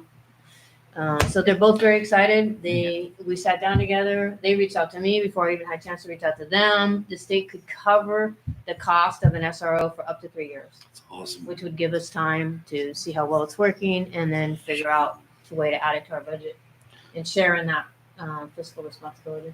It's awesome. Yeah. We want to put all those safety and security measures in place that we can. Yeah. Okay. Good. Yeah.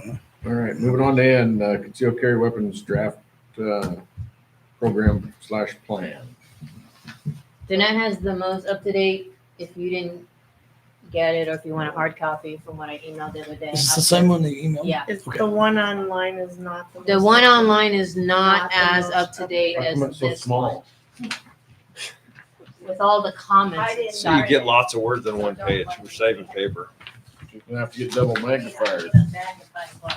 You know, those readers are- I don't even. Track know. changes does wonderful things to the It size of does. print. Yeah, it does, I know. The formatting, we'll worry about the formatting next.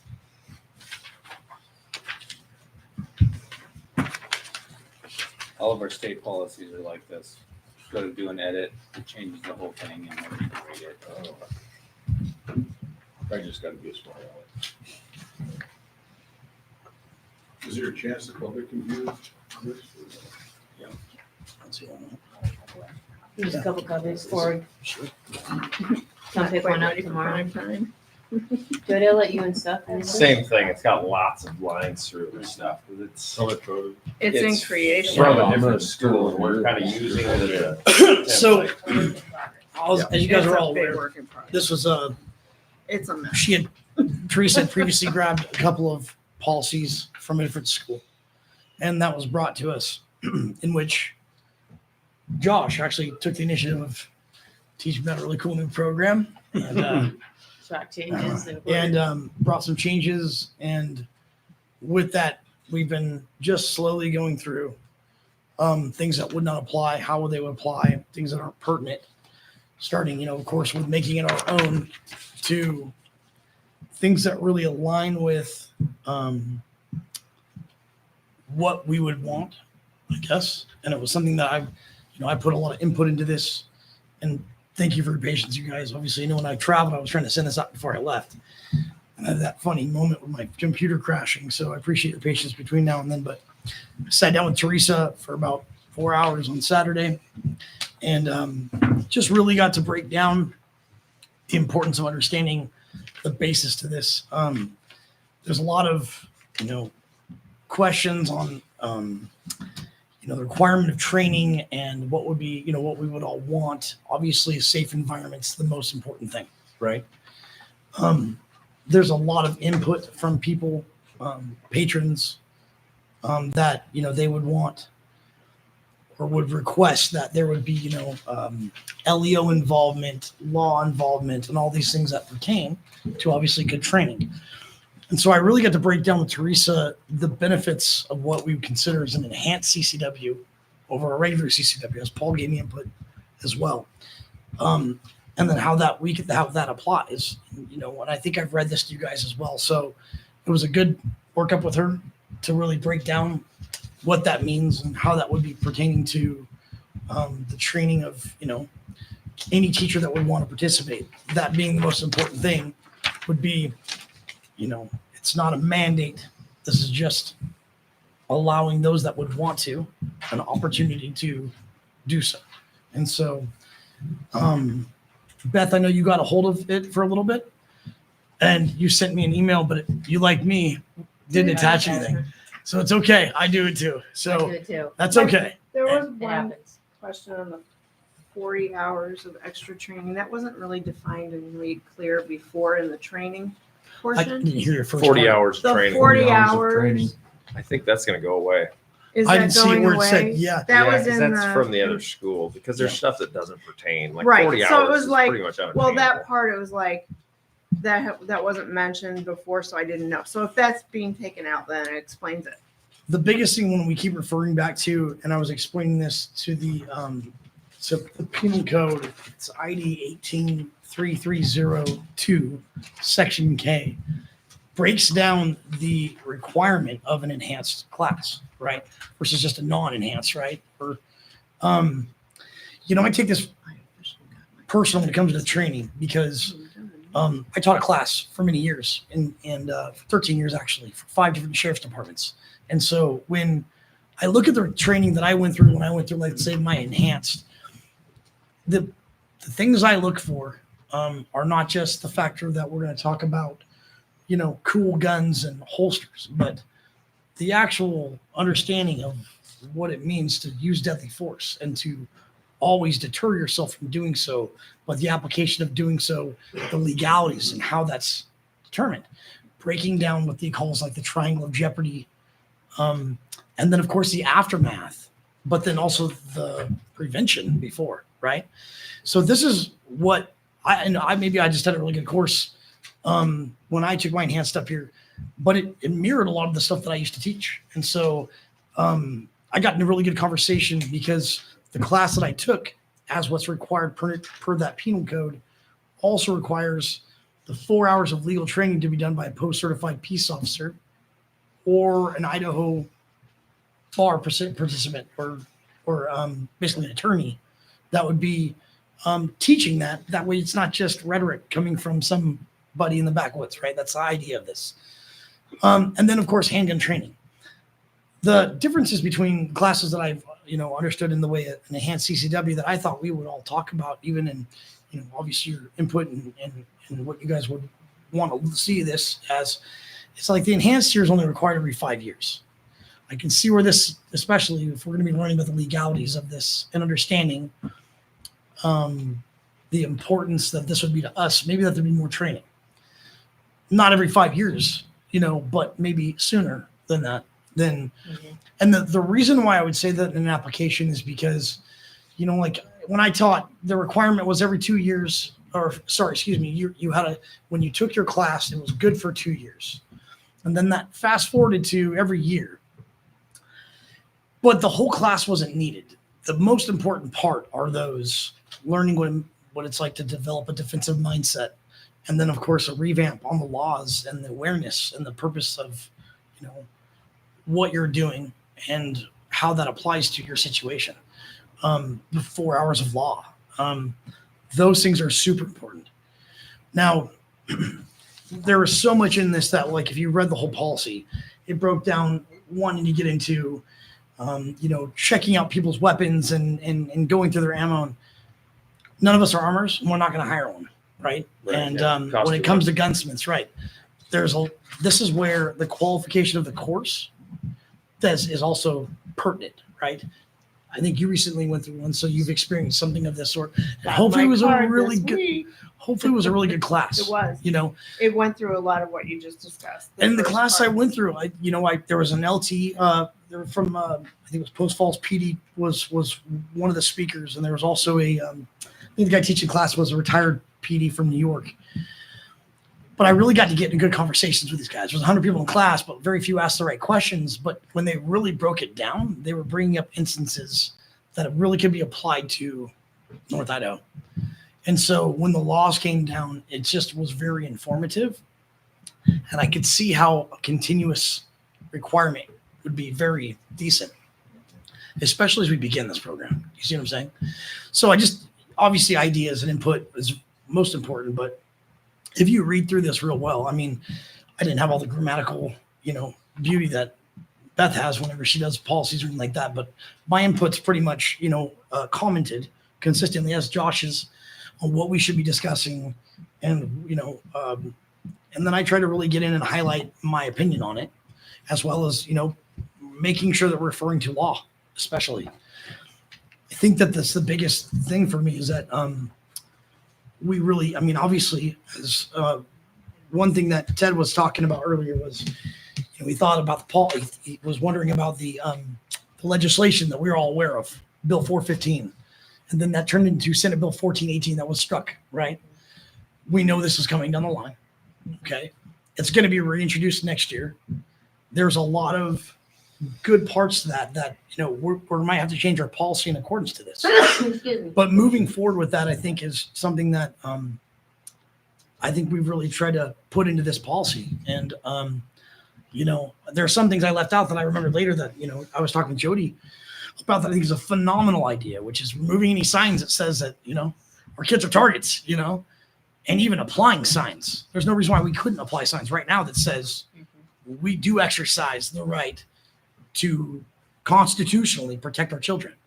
That's specifying things before these are put in place, because we do. And we have that right as a board to put in policy ways to protect our children. So these are preventative measures. Obviously, the last thing we ever want to do is see this become something that we are enduring as an event, right? Where someone actually has to use a firearm in any school setting to protect themselves. The most important thing that I'm always pushing for is prevention, safety, right? You fail if we can't prevent it, right? But then what do we do afterwards, right? Response times. You guys went to those, I think you went to the Secret Service meeting where they talked about the one big shooting that everyone, that was the biggest one for them. That was like one of the shortest shootings that they had recorded was 3 minutes and 7 seconds before LEOs responded. And there was mass casualties. There's so many statistics that we can get involved, and I'm not going to talk about those today, but I really just want to encourage you guys to review this policy more, give input, make suggestions, change things, give comments, so we can move forward with that. I would really like to encourage you to talk to Jody about, I'm all fit in favor of applying signs at every entrance and exit. Absolutely. Even as we talk about, when we just were discussing the possible enclosures of certain locations due to, like the road at the high school, any entrance and exit, right, is also a weak in our jinx of armor, right? And we all know this. We're trying to lock down doors. We're trying to make certain entrances. But, all these things, we're all moving in the right direction. Preventative measures are the best. And SRO, more presence, phenomenal. Why wouldn't we want somebody that's wanting to protect our children with presence on campuses and move more SROs to other campuses? I hate that we're even here discussing the sickness of what we have to deal with today. But the reality is this is a clear and present danger that I've very much take serious. So that's my input on it. And I think Teresa did a phenomenal job just, helping take my passion down to put into words,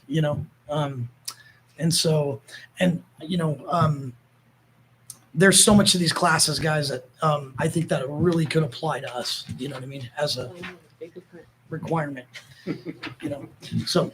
Sorry. comment. I got the big print. I want to say, I think there's a couple things that we can do.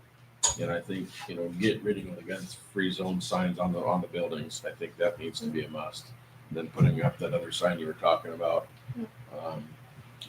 Moving forward, I think we need to be really careful in a lot of the input we get from the staff.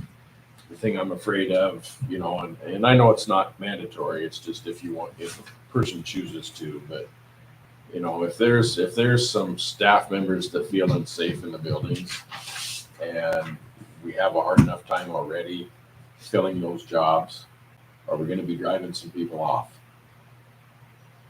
You know, if you do go that route. And I'm just trying to play devil's advocate on both sides. Well, have we run a survey? Back to the Not yet. survey. But, but I'm So- just saying, it's just something that, you know, I feel that we need a lot more information from staff and do a lot more research on things. You know, we still need to be looking at, you know, the insurance, Chad Randstrom. We actually talked to him. Yeah. This is We good. talked It's to good call. You know, just, I think just to kind of reiterate things and, you know, get it out there before we, Well, full information is always the best. um, You can't just, really have just, enough. just my own thoughts. I think one of the things, kind of going back, I mentioned it last year, the student body leadership, I think that would be a great role, and it's a good experience for those people. It's not just a social status type Right. of thing.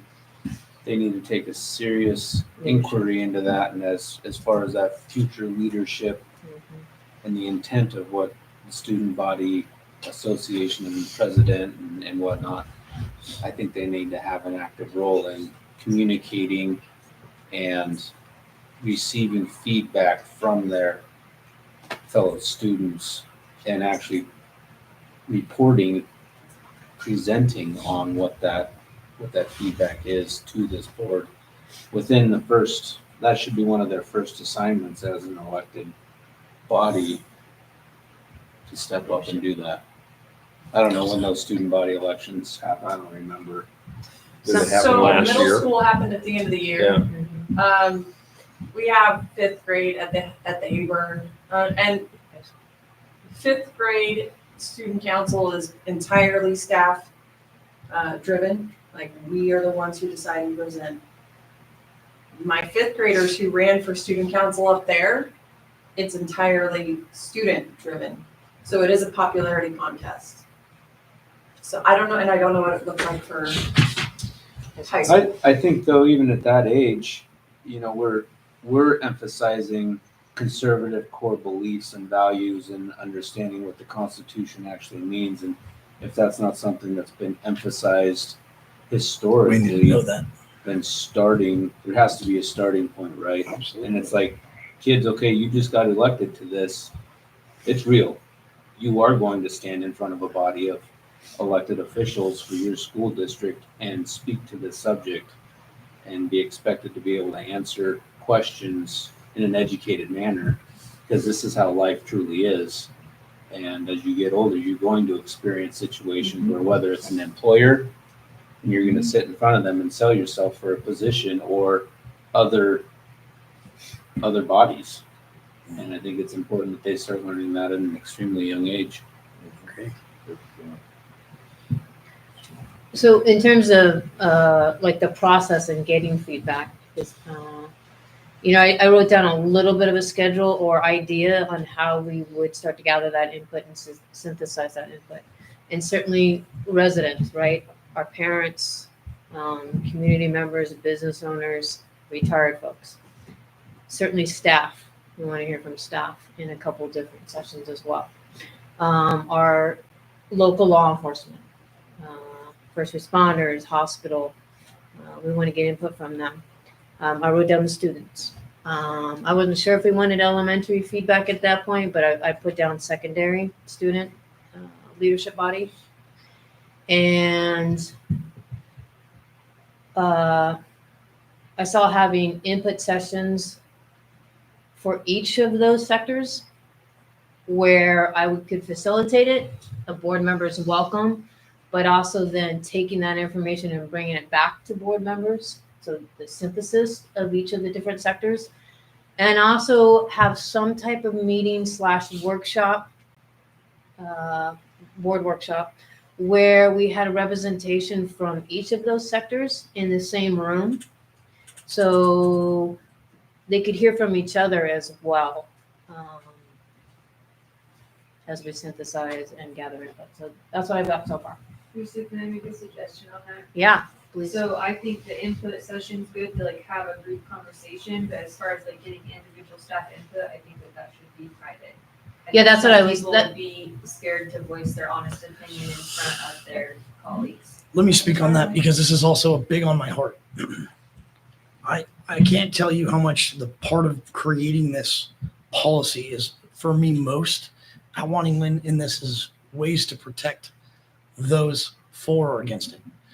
I'm more in fear of people that actually are for this policy, that are afraid of having backlash upon their personal peers in the teaching community. Because I totally understand what it's like for someone to feel like there might be those that over you that might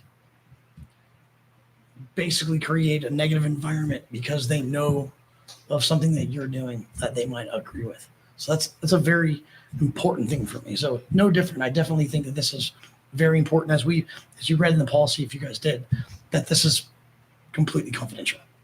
Correct. That this stays. Yeah, so you probably won't get very good input. well, let me speak a little more to that. In terms of getting public input from each of these sectors, but also letting them share input in a private manner too. And I want to go back to our 6 values that we wrote up. And one of them is integrity. And that is one of my most deepest core values. So when I speak to integrity, I'll use the math curriculum as an example, and it's not as high stakes as this situation. And some of that work we're doing is PLCs. And when I talk about team and trust, we need to create a space. And I think we are proving that we are creating a space where it is safe that we have one common outcome, and it is that vision statement. And it is to keep our kids safe, and it is to teach them knowledge and skills and confidence. That is our end goal, and we may disagree on how we get there. So that's number one, most important. And then, as human beings or professionals with accountability and civil responsibility and constitutional freedoms to speak and express, and integrity, we're going to share different opinions in a safe setting and different perspectives. And then when we walk out of that room, we're going to go back and be like, we had different opinions, but as human beings, we're going to continue to treat each other responsibly and respectfully and safely. Will we offer private? Yeah, because we're still developing that. Do we also want public input? Yeah. And we're going to continue to model and lead the way that when people have difference of opinions with the math curriculum, and I know that's not as high stakes, that you could speak your perspective, and we had one common end goal, and when we walk out of that room, we were going to be nice and civil and kind and respectful as human beings. So yes, we will hear, if I am somebody who wants to carry, I might get backlash. If I want to be someone who doesn't, I might get backlash. And we've got to get over that too. Or just if you support or unsupported, it, which is a big deal as well. Yeah. I think, Exactly. I think one option we can do and able to do, being the safety and security. Yeah. We can have an executive session meeting. Yeah. We can invite staff in for that, and that way it stays here, just whoever, is in this room. Well, we could have a there's two- rotating I think in that. there's- I'm sorry, go ahead. Please. Go ahead, Josh. I think there's 2 approaches, right? So there are going to be some folks that feel strongly that they're not comfortable speaking in that public setting. Yeah, with and we'll peers, have right? the private survey. And we can, We whether can it's account- email or Yeah, private, right? we can offer But both. then also Have the public. in a setting like this, I think it's absolutely wonderful to have I that agree. discussion. There's going to be a large number of people that are like, let's talk about this. Yes. And I want to hear what my friends, coworkers, people that they've spent many years in this district working together, to hear what they have to say. And I think it would be should be and would be a very respectful conversation. Discrimination's never appropriate, never allowed, right? We all know Like that. Pete So, shared, he disagreed tonight. Ted shared, he agreed. And we respect them as human beings for sharing and having that courage. I was just piggybacking off of what Jody said. We could even have executive session and a rotating where one person came in at a time privately. We'd have to ask And there legal were no- counsel on that, but I think we would be fine because of safety and security. I know And we then can that's- talk about that in executive session. I But- don't know about funneling people through. I'd have to, I like the No, idea. people from different, like the different sectors that you were talking about. I'd have to ask legal if we can funnel. I don't see why that wouldn't be, I mean, it's good to check, but I don't Well, see yeah, that wouldn't, it's always good. wouldn't hurt. And Okay. But it would be an Well, added yeah, element so- of, you know, people could talk a little more freely that way Yeah, in I definitely representation. think that might be an option. Yeah. I mean, I definitely want all the feedback we can get from the staff and the patrons out there. You know, it's a touchy situation, I'm not gonna lie about it. Yeah. Since this is in the same thing, but I didn't see the category on the agenda of board topics to be discussed or suggestions. No, I know. I didn't see that in there, but anyways, this is. Meant to bring that up during superintendent report. This kind of works in that security thing, so I'm just gonna put it in Board there. request to administration. Yes, so I'm About that. I know. doubling on, I'm just within this, so. Looking at our plan for active shooters in, I don't know what we're using right now, is it Run Hide Fight? I want to review whatever we're being used, and you and I talked about Alice. And so I would like to have that be discussed. Sure. And also, from the social impact and from safety impact, safety cell phone policies. Sure. I've talked about it before. We need to make it more restricted and we need to become much more disciplined. And I know that's a tough one. I know people think that, oh, it can't be done. Yes, it can. Yes, it can. Yes, it can be done. And I want to have that discussed in a serious I'm in fashion agreement. again. I'm absolutely in agreement. So now, I guess I was a little surprised to hear that the middle school and the high school have differing policies. We're gonna get off track here, so I'm No. I'm Yeah, sorry. I'm sorry. No, you're good. I want to bring it I will into a bring it back discussion in another Please. meeting. into a board meeting. That's agenda where I topic. want, but also for safety and security too. It's another security Okay. thing, so I thought it fit in. It just seemed like I thought they Yes. would mirror each other, but okay. I don't think there is a They policy should for it. There's digital policies, but But cell phones, there are many, Yep. many reasons why we need to get very disciplined in it. we'll put it on the So agenda. we're done on the concealed carry. So With Alice, that, in the next our couple program, of weeks, if you whatever guys we give use. attention to this, that would be great. Especially maybe even the sign being added as a part of that policy would be Yeah, I- phenomenal. Yeah, I and think keep we're all fine in agreement. tuning We it. can move forward with The that. policy we have right now. Mhm. Okay. So I don't know if like our program for active shooters fits in this policy, if that finds its way in there, or if it's a separate policy. I don't know. Or we must already have it in another policy. I'm not familiar with exactly which one. But I We'll- want to bring that into We'll put on the discussion. agenda. Safety. Yes. We'll put that in the safety and prevention. That'd be awesome. And I'll put a schedule together, on how we get, feedback both publicly from the different sectors, but also in a couple different private options and bring that back. Okay. Moving on to action items. You ready? Yes.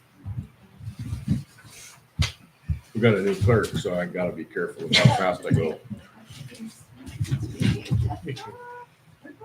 Okay. A, review and consider motion to authorize the management of the credit card accounts, business manager, Danette Cordell. These are Danette items. While I watch her, what's happening is we've been with US Bank for years since they closed the branch here. It's inconvenient to not have a local branch for our general payroll accounts. So we're looking at moving to Banner Bank, but we started the process. And that includes moving the credit card accounts to those as well, because we have credit cards for the main office here and the admin. Banner Bank, in order to do that, is wanting a resolution or a board agenda item saying that you have approved me to take care of the credit card accounts. And then the next item you will see is what our credit limit is. So they're requesting that in order for us to move forward in getting credit cards. So we're just doing the same thing Yep. at the new bank. Just that we already the have. new bank, they just require this to move forward.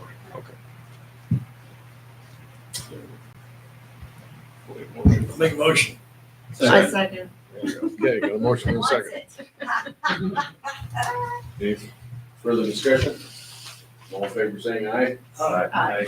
Opposed? Motion carries.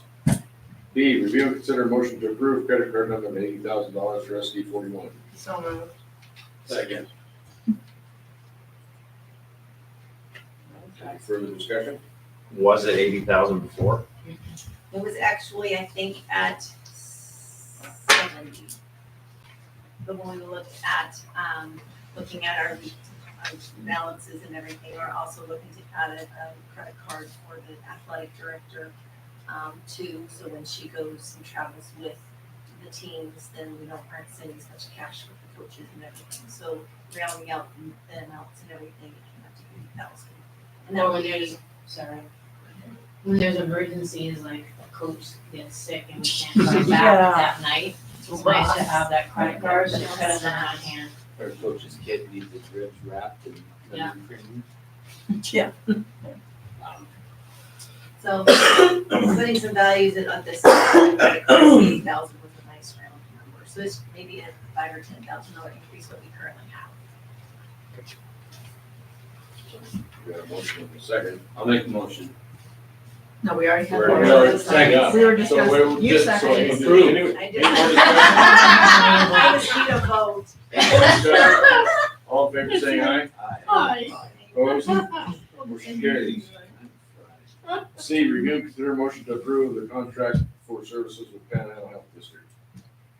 So with that, or if we go with, yeah, the medical that we just had talking to us here, looking for Wish Medical, is that gonna take care of part of what Panhandle Health does? We use Panhandle for 5th and 7th, so Wish would support maybe 7th, but definitely 8th and high school. That's why, or 9th, because all of our freshmen take health. So that's why I included Panhandle, because it's growth development, and I have samples of the curriculum that they use this year, so, Panhandle would cover 5th and 7th. If we use Wish, it would support 8th and our high school kids. Okay, so we should probably cut some of the money that we're giving them in their contract then? Yeah, it would be based on the services that they're providing, which is, all they provided this past year was 5th and 7th as well. So if they're broke down They into don't- fifth, then we only have to pay them for fifth. We don't have to pay them for Right. fifth and seventh. We only pay for 5th and 7th. Yeah, cause, They don't serve 8th in high school. yeah, 'cause there's a price in there in the contract. We'll just have to change that. Well, they would serve 5th and 7th still. Be the same as. So It's just the what same. you're, Previous. what you're proposing is Yeah. that you don't want them to do 5th and 7th. Am I clear? Is that what you're saying? I don't know if we need, well, we probably need something for 5th and 7th, but they said that they were doing younger kids also, which was Well, no, they're geared towards eighth grade and 10th 8th, grade. 8th and 10th, They but didn't they have- say that they had younger They had kids? the 9th grade. I don't They think would do our there's- freshmen. They would do our freshmen. Their It's all of gear our- is not age appropriate. Forgive me for They asking, had are we making a activities. motion to adopt Wish right now? No. Okay, Panhandle. okay. That's why I'm just trying to figure. Compliments Wish. That's why we're getting If started. we adopt Wish is what we're saying. Wish would be 8th in high school. Okay. Panhandle would continue to be 5th and 7th. Is that just for this year? We used it last year, 5th and 7th. It's just. Right. I just one don't, year. So I let me just ask don't this have to question. pay Panhandle for something they're not doing. Granted. Right. So this year, let me just ask this question so I understand it. If we do Panhandle for 5th and 7th, if we adopt Wish and we like Wish, can we change the contract next year? No, Wish For only does 8. Oh, I thought you said it did 7. No, I'm so they do sorry. 8 and. I didn't understand. I that you did, I said 7. misunderstood. They do Okay. 8 in high school. I apologize. I just wanted to make sure I Now was they trying to may- find that clearly. No, you're right. I said 7, 8. They may, if they change. If Wish drop does, lower, we can choose then- to adopt them. Correct. Okay. Yeah, Wish is doing all the. Right, not yet, it's Not not on the yet. agenda. I didn't understand. I was like, why are we talking about Wish? So do No, I was you just want- bringing it up that We're we're just gonna be saying paying them Wish for because stuff they it don't do. complements Panhandle, Panhandle Fair complements Wish in terms of the services. Did that help? Did The I age answer? appropriateness doesn't flow down Okay. below that for their Yeah. curriculum.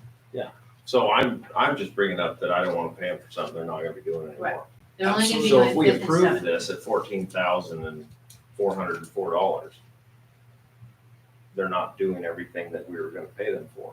They are, 5th grade and Well, they 7th would- grade. Because Wish won't do 7. She just said. Correct, but we're not gonna use them for, high school and. We don't. They use it weren't for high doing school. high school anyways. The contract is for 5th and 7th only. And then the other Did you see something in their screenings. contract that alluded to? More. Yeah, I want to see. That's my That's a good question. point. You might So have they saw offer, something. they offer scoliosis screening 5th through 8th. Vaccination.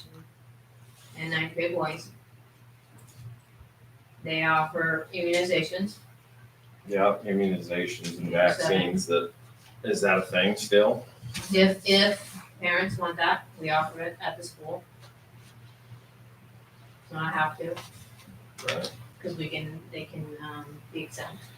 These are services that they're providing, that's a really good point, Bob. So there's some services that they're providing in addition to 5th and 7th grade, growth development. And then on page, Can like it's page 3, now is it page 1? Yeah, they do vision for 1st, 3rd, and 5th, immunizations and vaccine records. Scoliosis for 5th, 8th, and 9th grades. Right. So those are. And I thought they not did curriculum. sex education for high school also. They do not. They do not. That's a good clarifying question. They provide puberty classes. I just saw that. For It fifth says and sixth grade. 5th and 6th, it says, grade girls and boys. Okay. So I'm looking at page 3, section P. I think that's where you're on, Josh? Yep. The PhD school nurse may provide puberty classes, growth development for 5th and 6th grade girls and boys. So you know why it says that? Why? Because it's 5th grade, and then at Upriver, we have the 5-6 combo. Oh, that's why. Okay. No worries. If there was a service they didn't provide, they would not charge us and we would not be paid. Okay. Or they would not be paid. That is good clarity. So this isn't saying we have to. Yeah, this is saying these are the services they will provide, and as they're providing them, we're getting billed for the service. We never pay anything unless we have confirmation the service has been completed. Services up Rendered. to. Yeah. Up to 14,000. Yeah. We used to pay. Okay.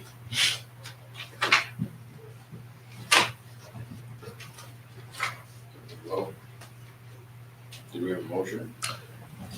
No, so we need a motion.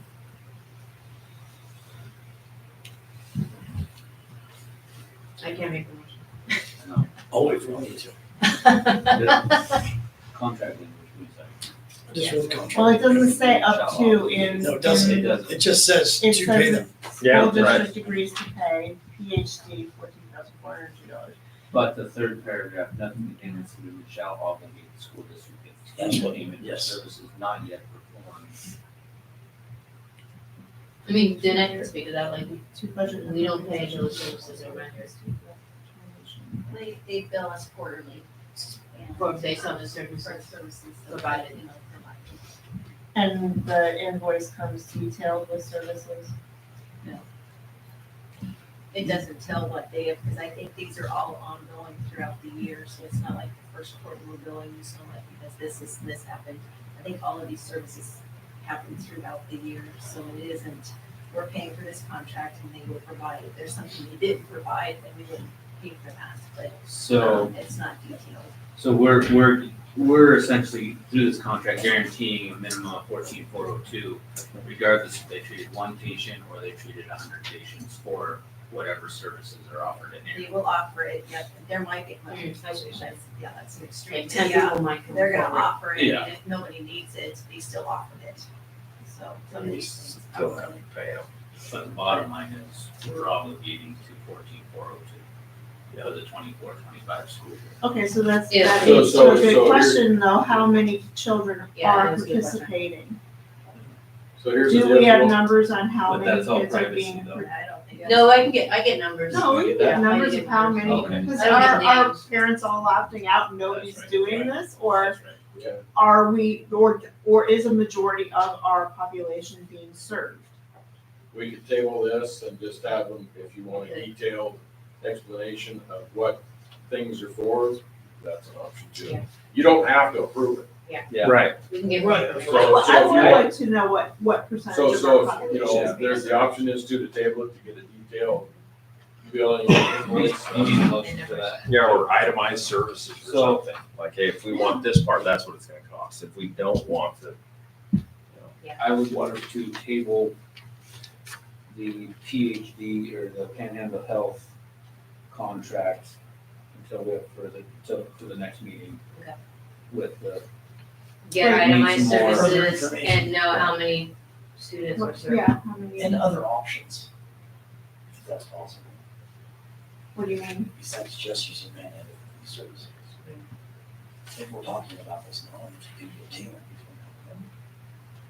And if we're discussing this.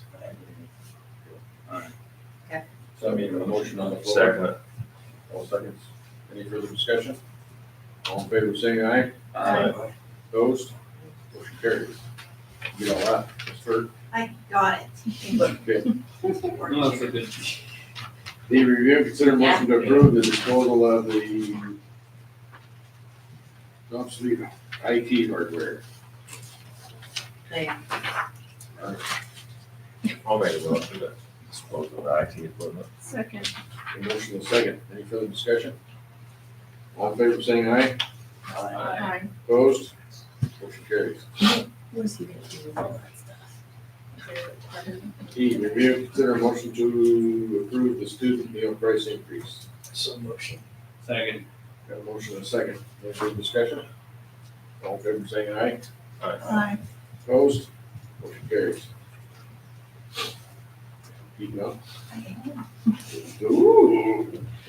Yeah. Click, click, click. Oh, review and consider a motion to approve the all in carte,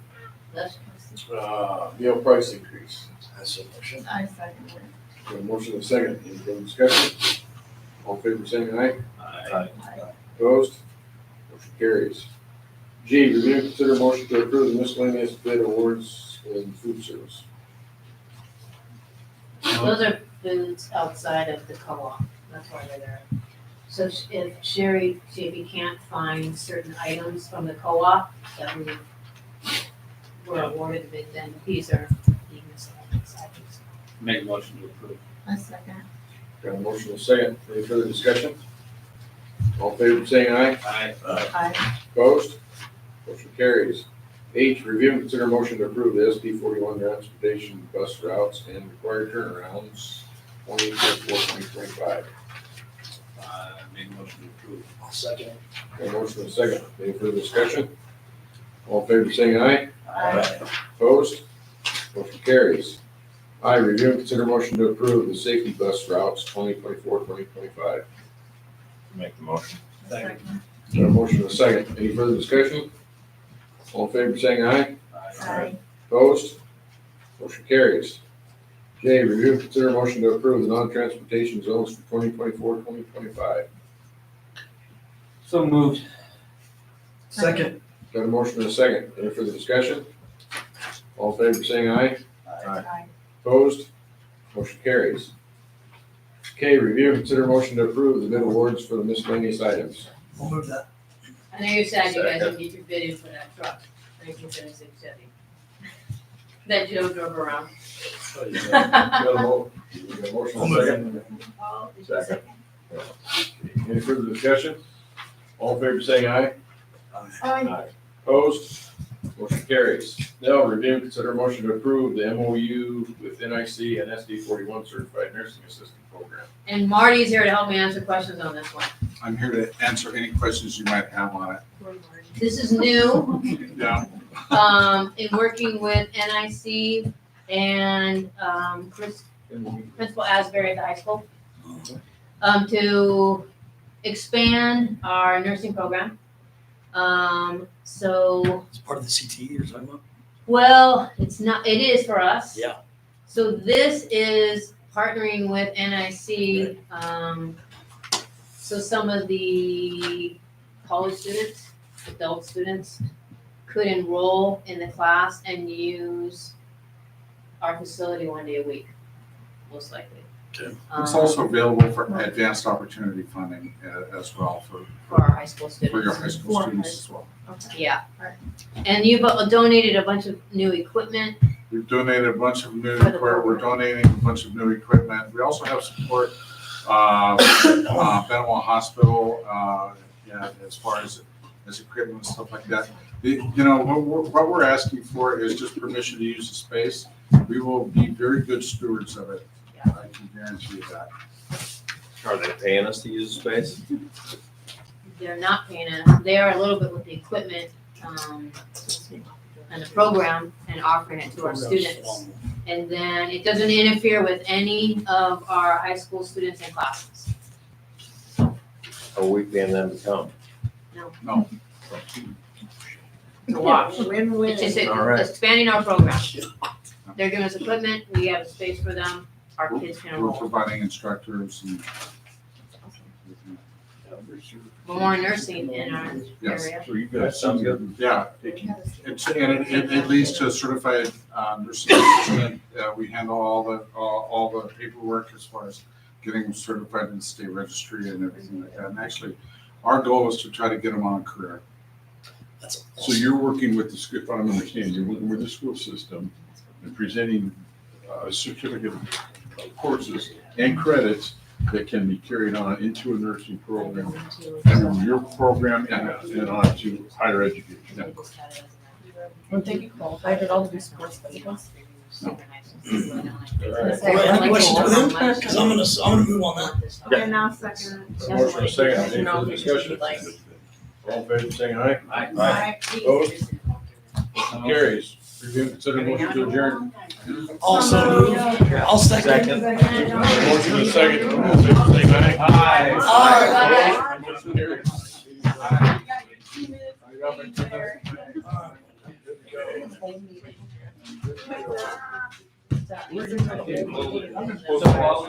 Yeah.